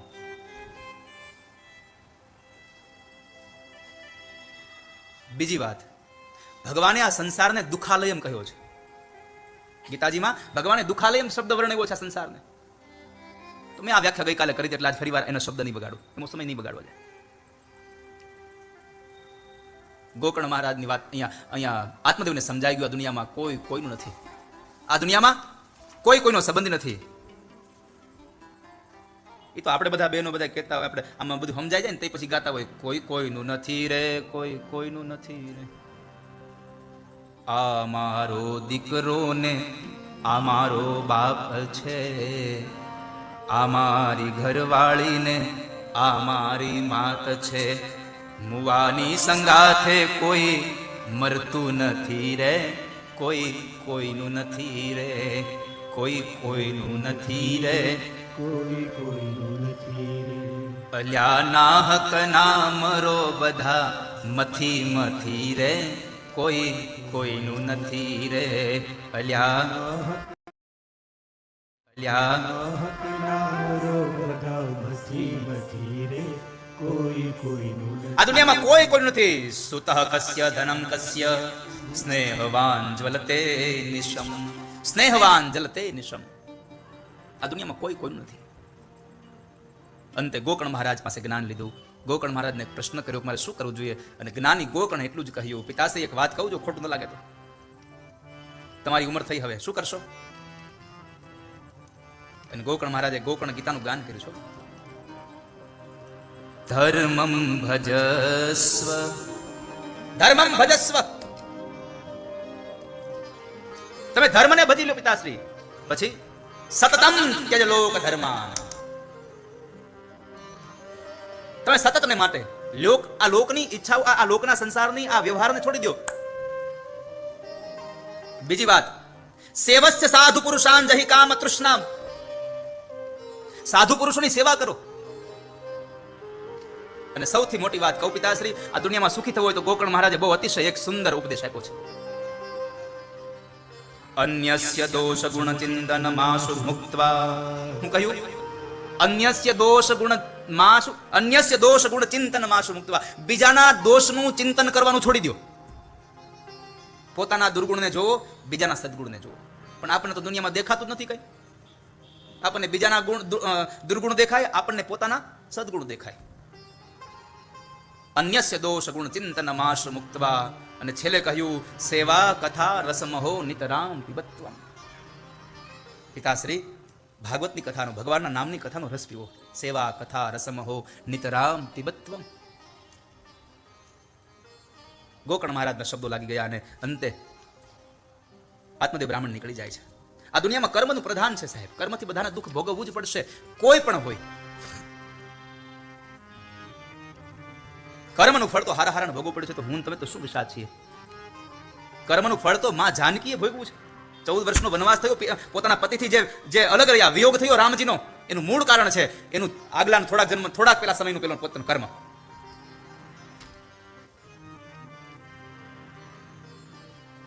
પક્ષીમાં પતિ પત્ની હતા, એમાંથી રામના જે ગુણ ગાતા હતા એ પત્નીને પોતાની પાસે રાખે અને એનો પતિને છોડી મૂકે છે. અને અંતે બે પક્ષીઓનું મૃત્યુ થાય ત્યારે શ્રાપ દીધો કે જેમ અમને પતિ પત્નીમાં વિયોગ થયો છે એમ તમને પણ જીવનમાં પતિ પત્નીનો વિયોગ થશે. અને એ પક્ષીની આઘાત એને હાય લાગી અને અંતે રામજી અને સીતાજીને પણ પતિનો વિયોગ થયો હતો. રામચરિત માનસમાં કથા છે. કર્મ પ્રધાન કરી વિશ્વ રાખા, કર્મ પ્રધાન વિશ્વ કરી રાખા.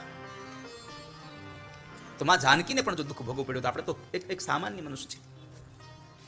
અંતે ધુંધુકારી એની માને દુઃખ દેવા લાગ્યો. માં પણ પોતાના પતિની પાછળ નીકળી ગઈ અને અંધારા કૂવામાં પડી મૃત્યુ પામે.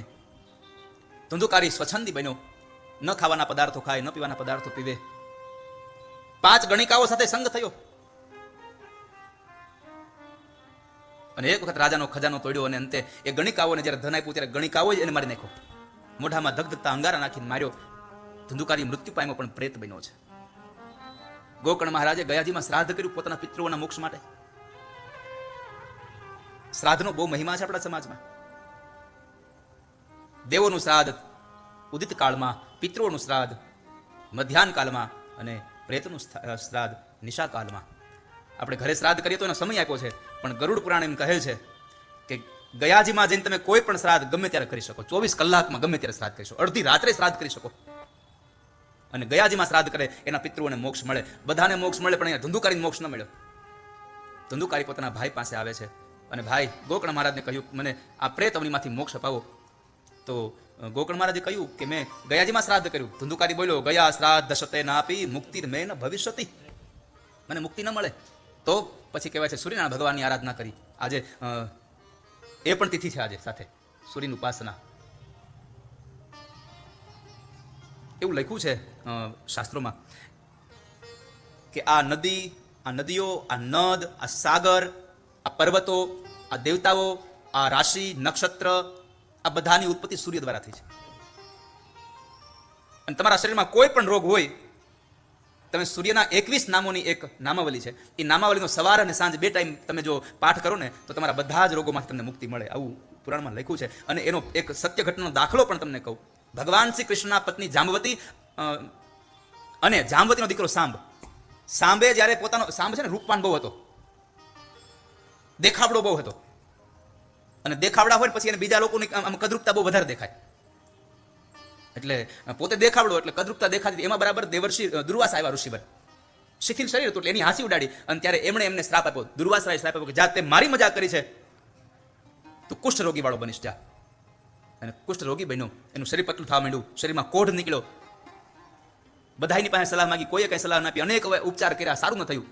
ભગવાન શ્રી કૃષ્ણને પૂછ્યું. ભગવાન શ્રી કૃષ્ણએ કહ્યું કે સાંભ, તારે જો સાજું થવું હોય તો ભગવાન સૂર્યનારાયણની ઉપાસના કર. અને એને સૂર્યની ઉપાસના કરી અને એ સૂર્યની ઉપાસના દ્વારા સાંભ ફરી પાછો રૂપવાન બન્યો. ભગવાન સૂર્યનારાયણને પૂછ્યું કે હવે જેને ગયાજીમાં શ્રાદ્ધ કરી મુક્તિ ન મળે તો એને મુક્તિ ક્યાં મળે? એની મુક્તિ ભાગવત કથાથી. પછી ગોકર્ણ મહારાજે ભાગવતની કથા કરી અને એ ભાગવતની કથા દ્વારા પ્રેત ધંધુકારીને મોક્ષ અપાવ્યો, મુક્તિ અપાવી, એ કથા બતાવી. અને આગળ જતા વક્તા અને શ્રોતાના ગુણધર્મો બતાવ્યા. વક્તા કેવો હોવો જોઈએ? વિરક્તો વૈષ્ણવો વિપ્રો વેદ શાસ્ત્ર વિશુદ્ધિકૃત દ્રષ્ટાંત કુશલો ધીરો વક્તા કાર્યોતિ નિસ્પૃહ. ભાગવતનો વક્તા વિરક્તો હોવો જોઈએ, વૈષ્ણવ હોવો જોઈએ, સંપ્રદાયનો નહીં, સ્વભાવનો વૈષ્ણવ. સંપ્રદાયથી વૈષ્ણવ થવાની જરૂર નથી, સ્વભાવથી વૈષ્ણવ થવાની જરૂર છે. અને સાચો વૈષ્ણવ કોને કહેવાય? તો જુનાગઢના નરસિંહ મહેતાએ કહ્યું છે, વૈષ્ણવ જન તો તેને કહીએ